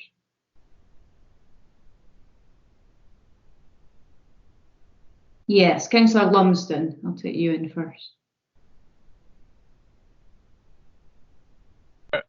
Just going off a mute. Yeah, thank you, Convener. It's on page 69 of the report. Just a list of senior councillors there. I was just looking for comment from officers around. I noticed nothing against Councillor Dunbar, but I noticed Councillor Dunbar is listed in there for being interim group leader between the 6th of January and the 21st of January. Is that a position that makes somebody a senior councillor, and is that a position that has an extra salary included? Mr. Belford, are you able to answer that question? Convener, that's a question. So, sorry, in relation to that, I would need to just check against the various schemes. I'm currently in the process of doing that, and clearly we'll clarify that position after the meeting. So just to follow up then, sorry. So I presume if that's an error, that money will be looked to be repaid. Is that correct? We'll look at the circumstances of that, Convener, in terms of the payments that have been made. Absolutely. Okay, thank you. Any other questions on the accounts themselves? I don't see anybody coming through. So perhaps I can formalise. I actually, it's my intention to move the recommendations that are contained within the report, but I also have 4 additional recommendations that I would like to add. So I'm going to ask if Mr. Orchard could put those up for us. Yeah, we'll do that just shortly, convener. Okay, thank you. Just while we're waiting for that to come through, I want to extend my thanks to all officers who've played a part. Now, obviously the finance team have had a big effort in bringing the accounts forward, but I think we do need to recognise that the team effort, it involves staff right across the whole of sorry, if you just bear with me, I've just got a message that I'm running low in battery, so just bear with me till I plug my computer in. Yes, I think staff right across the whole organisation, and indeed the wider City Council group, has played a part in bringing the information and making sure that we've got the accounts before us in a very timely manner. I think we've heard there from Mr. Wilkie when he spoke about the audit aspects and the timing of the accounts. That the early completion of our annual accounts, I think, should be recognised as advanced practice, because that's what it is. And at the best of times that would be impressive, but particularly given the added pressures on staff around resource and just trying to deal with the COVID-19 response, I think it's a really good feat, and we need to recognise that and congratulate officers as a result. We do have within the accounts there our annual governance statement, and it's been produced in accordance with the proper accounting practices and SIPVAT and SOLAS framework. And it gives us various layers of assurance around whether it's management assurance, internal and external audits, etc. And again, I would commend people to make sure that they have read that and they can understand the work that's going on. I think it was Councillor Lumsden mentioned that we were the first in Scotland about bringing the accounts forward, I think, but we were also the first in Scotland to be awarded the Governance Mark of Excellence by SIPVA. Members will remember back in March of this year. And, I think the governance statement highlights the good practice that's going on, and it's also about the openness and accountability of the Council around that governance piece. And it recognises the positive framework that the Council has affected during the last financial year. And that's despite the financial challenges. I think it was Councillor Ewell mentioned in his remarks in one of the previous papers about the difficult situation that the Council found itself in when we set the 1920 budget.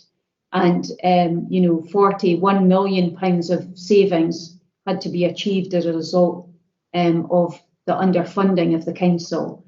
And I think we've completely demonstrated strong financial stewardship in the way that we've been able to deal with that deficit and bring a balanced budget through while maintaining those frontline services that people rely on. We've seen from the credit rating and the comments that have been made by Mr. Belford earlier that the Council continues to have a strong position when it comes to our credit rating, and that's obviously important to us as an institution, but also I think it sends out a strong message about the financial framework that we have in place and the strong track record that we have when it comes to operational performance. I think we need to make sure that we continue to build on that. It's unfortunate the situation that we currently find ourselves in, because if that had not occurred, I think we would all be heralding what a good performance the council has had in the last year and how well it's setting us up for future financial years as well. Unfortunately, that global situation has rather dampened down the enthusiasm that we would have had because of the challenges that we've got. But I think, as we've mentioned before, it's important that we continue to plan. It's important that we continue to work with officers to make sure that we put Aberdeen on the best financial footing that we can. And it's also important, despite the challenges that we're facing, that we continue to invest in our staff and the infrastructure of the city in a financially sustainable way, because changes to the council and the way in which we are operating now with the target operating model, it gives us a strong direction for the future, and we must ensure we continue on that path and not deviate from that, because the investment in providing economically a diverse and culturally rich environment, which we've been striving to do in Aberdeen, we want to make Aberdeen the location of choice, and we have to continue on the same vein as we have previously in order to make sure that we achieve that. It will be key, not just to the short-term recovery that we have, but also for the long-term prosperity of the city. And that's why I would hope that members will be able to support the recommendations that I've added, and also hopefully support when we get to the economic vision piece later in the agenda, that we'll get full support for that as well. Because if we want to make Aberdeen that prosperous place we're all striving for, we need to make sure that we continue with the plans that we've put in place previously and build on those moving forward. So I think that's now been circulated, so I'll ask if Councillor Nicholl, I think, has got a comment on those proposals. I'll take that before I'll see if I require a seconder or not. So Councillor Nicholl. Thank you very much, Convener. My point's actually going back to the point that Councillor Lumsden made, where he decided to identify Councillor Dunbar as having received, Jackie Dunbar as having received a payment. It's my understanding that group leaders are actually in receipt of a payment as such, and this was actually queried at the time extensively with officers who were in complete assurance that that was a payment that was required to be made under the council's rules, just for some clarity and to help Councillor Lumsden. Okay, thank you for that, Councillor Nicholl. I mean, Councillor Lumsden obviously raised the point because it's disclosed within the accounts. So I think the query was valid. I think Mr. Belford's indicated that he would check and come back with the answer around that. But I don't know, Councillor Lumsden, did you want to come back in? Yeah, just want to come back in, Convener. If it is the case that group leaders receive extra payment, then it's strange that there wasn't a payment made between the 21st of January until the 2nd of March. So I'm glad the officers are going to look at it, and I'm sure that they'll come back and give me an answer in due course. That's okay. Thank you for that. Councillor Yule, I think you wanted to come in. I'm not sure it was on this point or on the additional recommendations.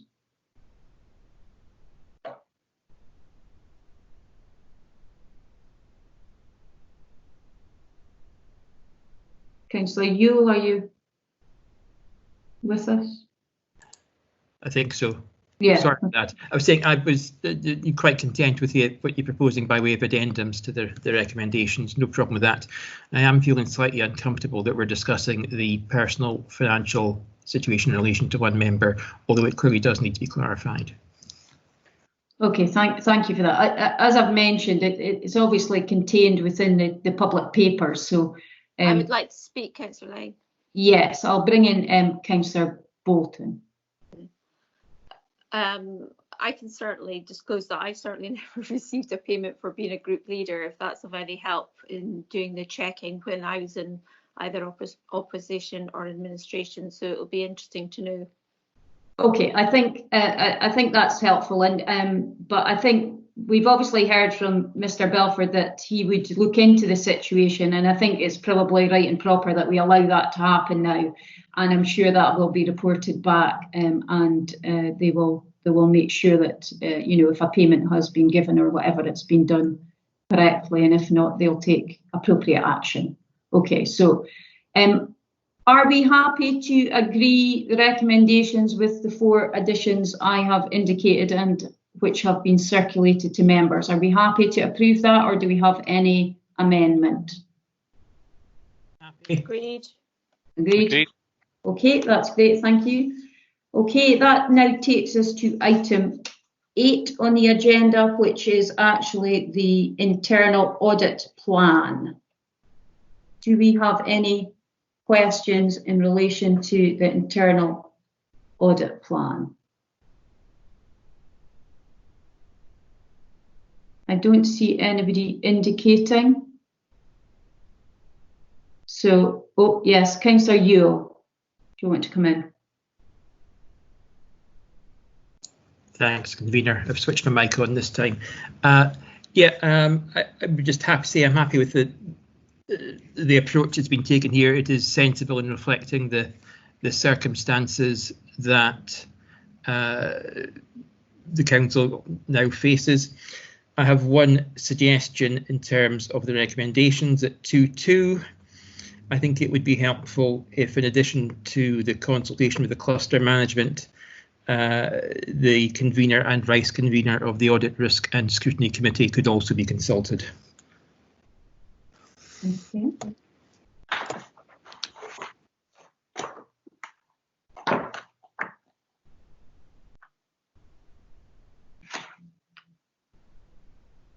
Any other officers content with that?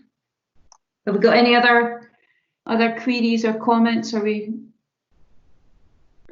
Convener, just to come in there, sorry. Yes, I think David Hughes is on the call, but I think Councillor Yule's suggestion is fine from an officer perspective.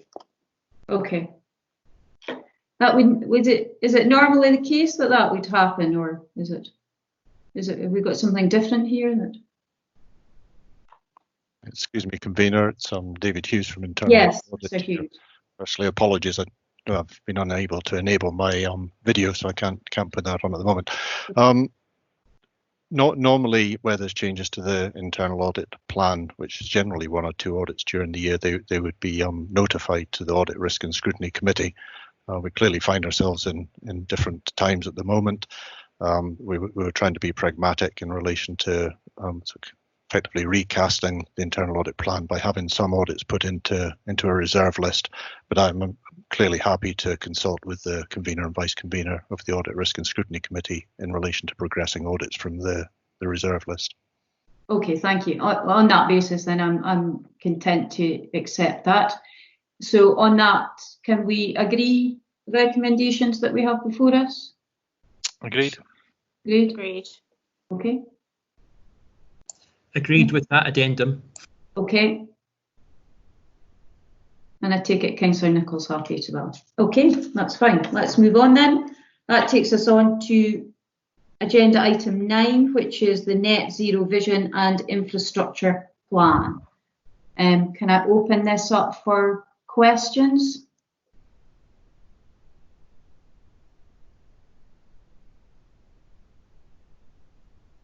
No questions? Everybody's content. Okay. Right, I am proposing, if we haven't got any questions, I'm proposing to move the recommendations, to move recommendations 1, 3, 4, 5 and 6 and to add 3 further recommendations. So can we have those circulated? Yes, we'll do that now, convener. Thank you. I'll maybe, while we're waiting for that to be circulated, I'll just make a few opening remarks, if that's okay. So I think we can all recognise that the transition to net zero is a journey that every nation, city, sector, organisation and community are looking at. The importance of this can't be underestimated, and I think that's clear from the work that's going on currently at all levels. Certainly most cities across Scotland and the UK are now working towards a net zero carbon goals over the next few decades. But in Aberdeen, I think we've always shown that we have a commitment and an ambition that goes further than that. We want to make sure that we're at the forefront of the work that's currently taking place. And I think we've argued previously, and we will continue to do so, that we are in a unique position around that energy transition piece because of our situation as a major player in the global energy supply chain. Now, we've already, I think, demonstrated that we want to be at the forefront of innovation and technology around the renewable industry. We've shown that, I think, by our commitment around wind farms, the AREG wind farm that we pushed very much.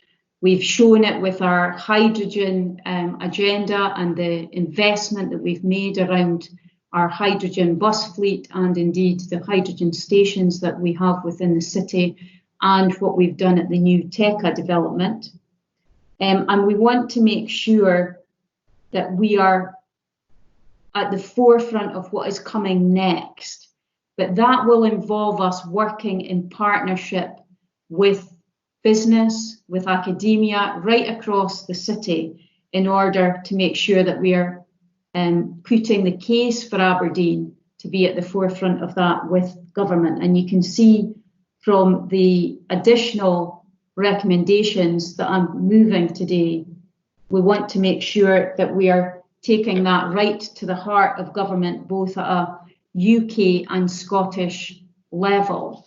We did, myself and Councillor Lumsden had planned to meet with UK government in March to discuss our ambitions and our vision moving forward. Unfortunately, because of the current situation, we were unable to take up that meeting, but we certainly want to ensure that it goes back into the diary as soon as possible once the restrictions are lifted.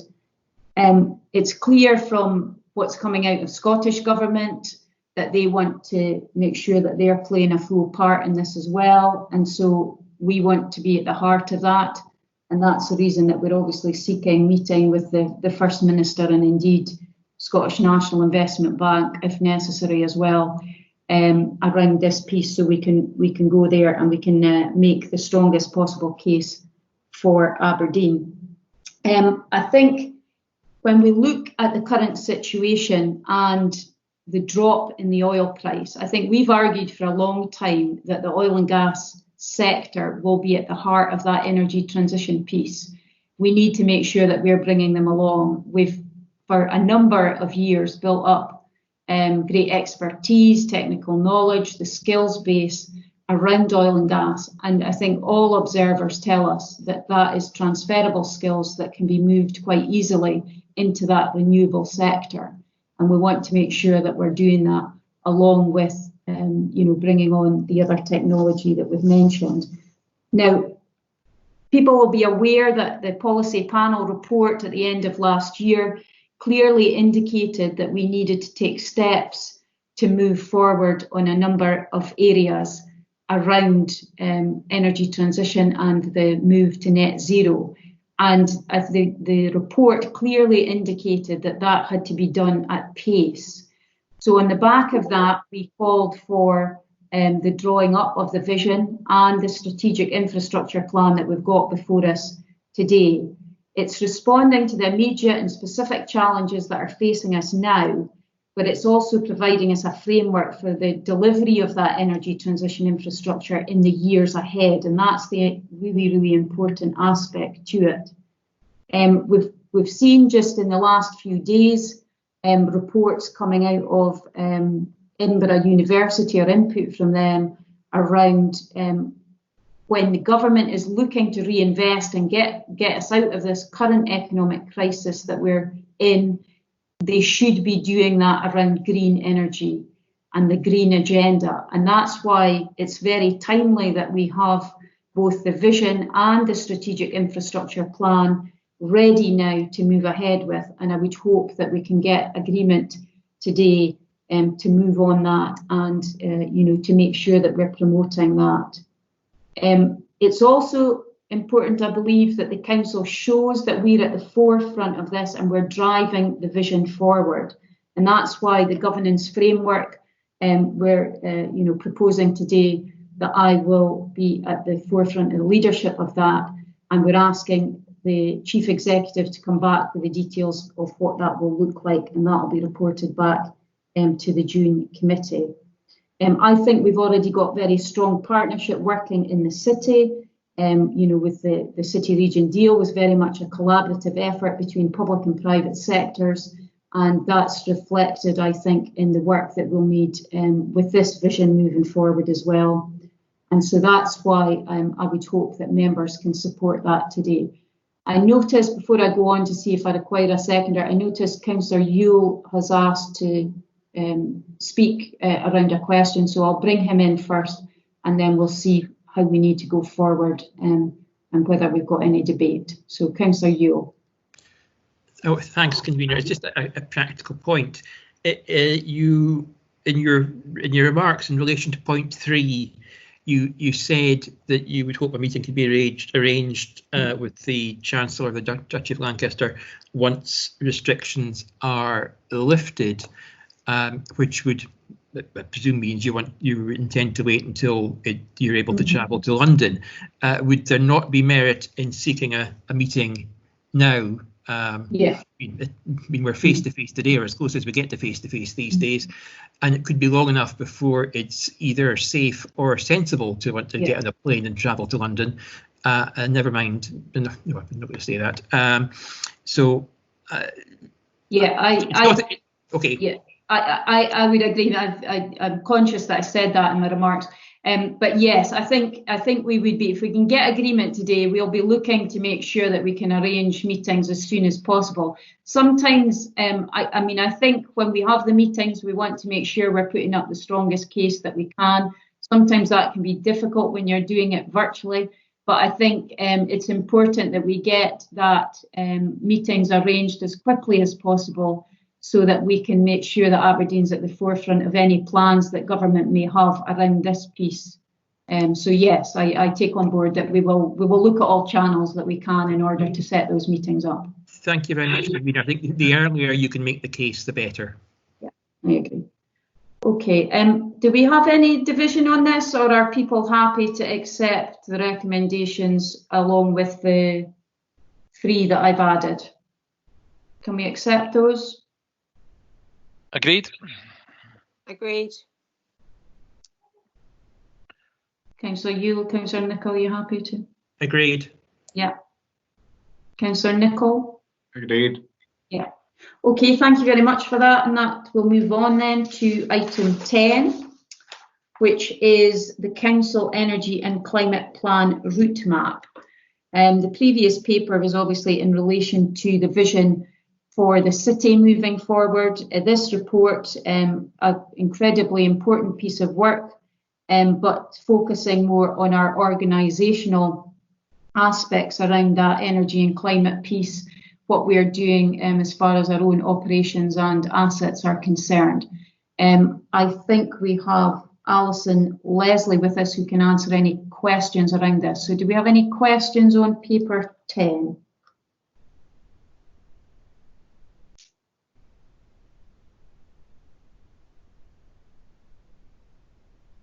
I don't have anybody indicating. No. Okay. Are we happy then to, it's my intention to move the recommendations as they appear in the report. Are we happy to agree those? Agreed. Agreed. Okay. Convener So, Ian Ewells, Councillor Ewell is trying to comment. is he? Okay. Councillor Ewell, do you have a... Thank you, convener. Apologies, obviously you weren't seeing my comment remarks in the chat box. It was just to say that to thank you to the report officer and those involved in preparing the route map. It's one of the better reads I've ever had in terms of the council papers and strategies, and it's massively to be commended. Mm-hmm. A bit of a backhanded comment there, but no, yeah. no, genuinely front-handed. It's it's a good read, and it's a way forward. I totally agree, and I think a tremendous amount of work from officers. It's clear, pulling different strategies together and looking at how we shape ourselves up as a council to act as a great example to people, and we appreciate all the efforts that go on the ground around this. Are we happy? Are we happy to agree the recommendations? Agreed. Agreed. Yeah. Agreed. Okay. Thank you. Right, that now takes us on to item 11, which is the roads and transport related budget programme.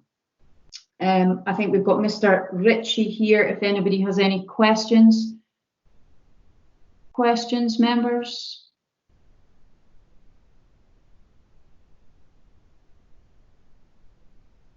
No.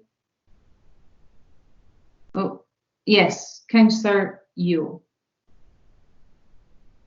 Thank you again, convener. Obviously this is a report that one of the council committees sees annually. Obviously this year is an exceptional year, and very sadly, and it seems fairly likely that at least a proportion of what is proposed in this document won't be able to happen this financial year because of restrictions faced by the council staff and how they carry out their operations. And on the basis that that already is happening and probably will continue for some months to come in some form or other, I wondered if any thought had been given as to how within this particular projects would be prioritised, and whilst appreciating obviously it's a matter for members in terms of the 2021-22 capital budget and revenue budget, would the intention be for projects which are listed here for this financial year which don't happen because of the coronavirus restrictions and how we operate, would the intention be for those, the default position for those be that they would carry forward to the next financial year? Thanks, convener. Okay, thank you. I'll maybe bring in Mr. Ritchie on that one. Hopefully he's with us. Thank you, convener. Hello? Yes, go ahead, Mr. Ritchie. Yeah. Thank you, convener. It will be challenging to get through the programme this year because obviously we're losing 2 to 3 months of the better weather, but we are working, all our staff's working on getting tenders prepared for putting out for when we return. We are working through the Scots group on how we can carry out a lot of these functions and still keep social distancing. Some of these have actually been trialled by some of the other local authorities, and we're working with them to find out how they're managing to do that. Okay, thank you, Mr. Ritchie. You content with that, Councillor Ewell? There was a second part to my question, which was if any projects don't get completed this year because of the restrictions imposed by coronavirus, will the default position be that they would carry forward to next financial year? Mr. Ritchie, would you might have to reprioritise, I suppose, if other things came on board, but you could maybe. Thanks, convener, and sorry for missing that section out. Every year there usually is a carry-over amount that we normally have to go into the following year. I would expect that that would be the case this year as well. Okay, thank you for that. Convener, could I ask a question? Yes, Councillor Bolton. Thank you, Mr. Ritchie, for, as always, delivering us an infrastructure plan that we all clamber as local and city councillors to look at to see what's getting done in the coming year. It was interesting to hear from you about other authorities trialling repairs, etc., and hopefully surfacing that type of things. When do you think you might be in a position to decide how we might move forward? Because obviously, whilst the roads are quiet, it is obviously a good time. And as you've mentioned yourself, that the weather, obviously, it's quite important to be on your side. And then on this, a second point was, obviously, I know that Councillor Yule asked about existing projects that are identified in this report has been taken forward next year. It was also my understanding that if others, Councillor Lang mentioned, become a higher priority, that those may slip back. I think it's just about managing expectations. That's the only reason I raise it. I think that's a good point. Did you want to come back, Mr. Ritchie? Yeah, convener, we'll be trying to prioritise the schemes as best we can. Obviously, a lot of the ones that we are looking to do would normally be done during the school holidays, so we're currently looking at those at the moment. As far as getting back to some sort of normality, we've actually got plans already in place on what types of work we can do as we phase that in, but we are ready to go. Thank you for that. Councillor Yule, did you have a further question? No, convener, you'd be delighted to hear I didn't. Okay. I wasn't sure if I'd lost track of you in the chat again, so thank you. Any other questions on this, or are we happy to agree the recommendations? Agreed. Agreed. Okay, thank you. Thank you, Mr. Ritchie. Okay, that now takes us on to item 12, which is the external funding for transport projects 2020-21, and we've got Mrs. Murray here to answer any questions that people might have. Okay, I think we've got Councillor Nicholl. You got a question, Councillor Nicholl? Have indeed, convener. Thank you. We just saw in Mr. Ritchie's report that the council are operating an open book policy with regard to contracts. I wonder if we could have some commentary about what the arrangements are going to be regarding these externally funded projects, because we will be handling the money. We've often been paid the money by these groups. Will it be a similar arrangement or some other arrangement? Okay. Mrs. Murray, are you able to answer that one?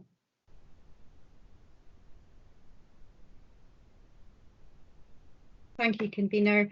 The programme of external funding includes lots of different types of projects. They're not all construction contracts and many different funders. The only funder that we actually have been given money for is the Civitas programme, and that's coming to a conclusion. And there are very small elements of work within that have previously been approved. A lot of the other funding is related to commissioning consultants, so that would just follow the usual tender process for commissioning that. So I suppose it really depends on, is there any specific project that Councillor Nicholl is concerned about? Councillor Nicholl, is there anything in particular that you're worried about?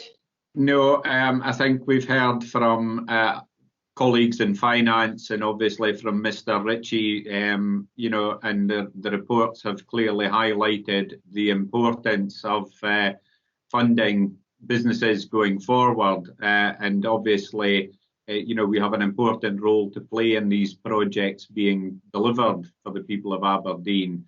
So it was just to see what the arrangements were going forward with this, because obviously there are some reasonable size sums of money passing through hands, and just to see what the arrangements were, if they were going to be similar to what had been suggested before. I see Mr. White's wanting to come in, so he maybe has a fuller answer, convener. Thank you for that. Mr. White, do you want to come in and shed some light on that for us? Yes, I'm assuming Mr. Councillor Nicholl's referring to the sort of prepayment conversation we had earlier, what we would obviously be doing where we're administering funds that we've received from a third party, we'd take a very different risk profile to passing those through, because obviously the risk to us would be very different. So in that instance, we absolutely would be making sure that any payments made, goods and services had been received before the payment was made. So in that instance, there would be no exposure to the council, because it would then just simply be that the goods and services have been received, so we can then make the necessary payments. As I said earlier, clear guidance from Scottish ministers around accelerating pre-procurement works to try and support the industry, but we need to do that in a balanced and an open and transparent way. Thank you, Mr. White. That's helpful. Are you content with that, Councillor Nicholl? Thank you very much to Mr. White and also to Mrs. Murray, please. Thank you. Thank you. Okay, on that basis, I don't see anybody else indicating the need to come in. So can we agree the recommendations as they appear in the report? Agreed. Agreed. Thank you. Okay, that takes us on to item 13, which is South College Street Junction improvements. We've got Mr. Wilson here to answer any questions. Do we have questions on this one?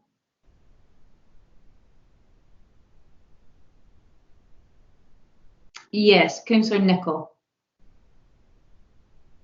Thank you very much, convener. It was at 3.9 in the report.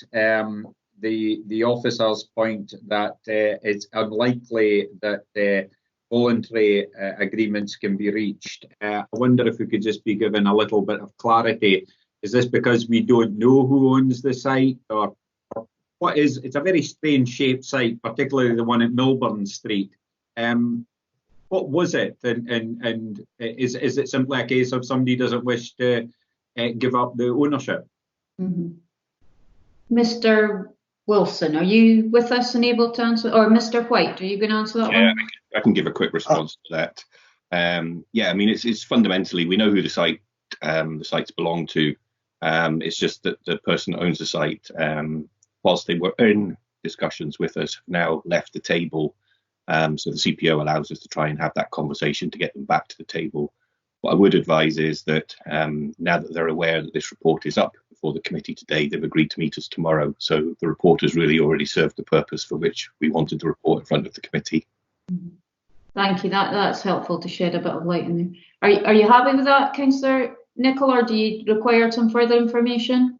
No, it was just the one at Milburn Street. It was a particularly odd shape, and I must admit it's been derelict for a very long time, the part that we own, so it kind of made sense. But thank you to Mr. White for that. That's most okay. Thank you. I'm not seeing anybody else indicating they want to come in, so are we happy to agree the recommendation that appears in the report to push ahead? Agreed. Okay, thank you. Right, that takes us on to item 14, which is the work plans and business cases, and we've got a mixture of revenue and capital here. I think we've got Ms. Mackenzie who can answer on the report itself. I'm conscious that we have some business cases which are contained within the private exempt papers at item 17. But does anybody have any questions with regard to the item that we have in the public domain, which is item 14? Questions on that? Councillor Nicholl, did you have a question?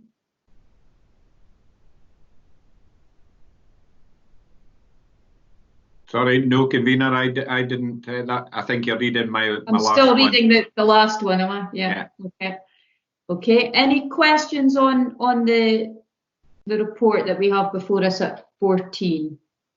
Are we happy to agree the recommendations in 14 then? And then if anybody has any questions, they can raise them in the private section at 17. Agreed. Agreed. Okay, thank you very much.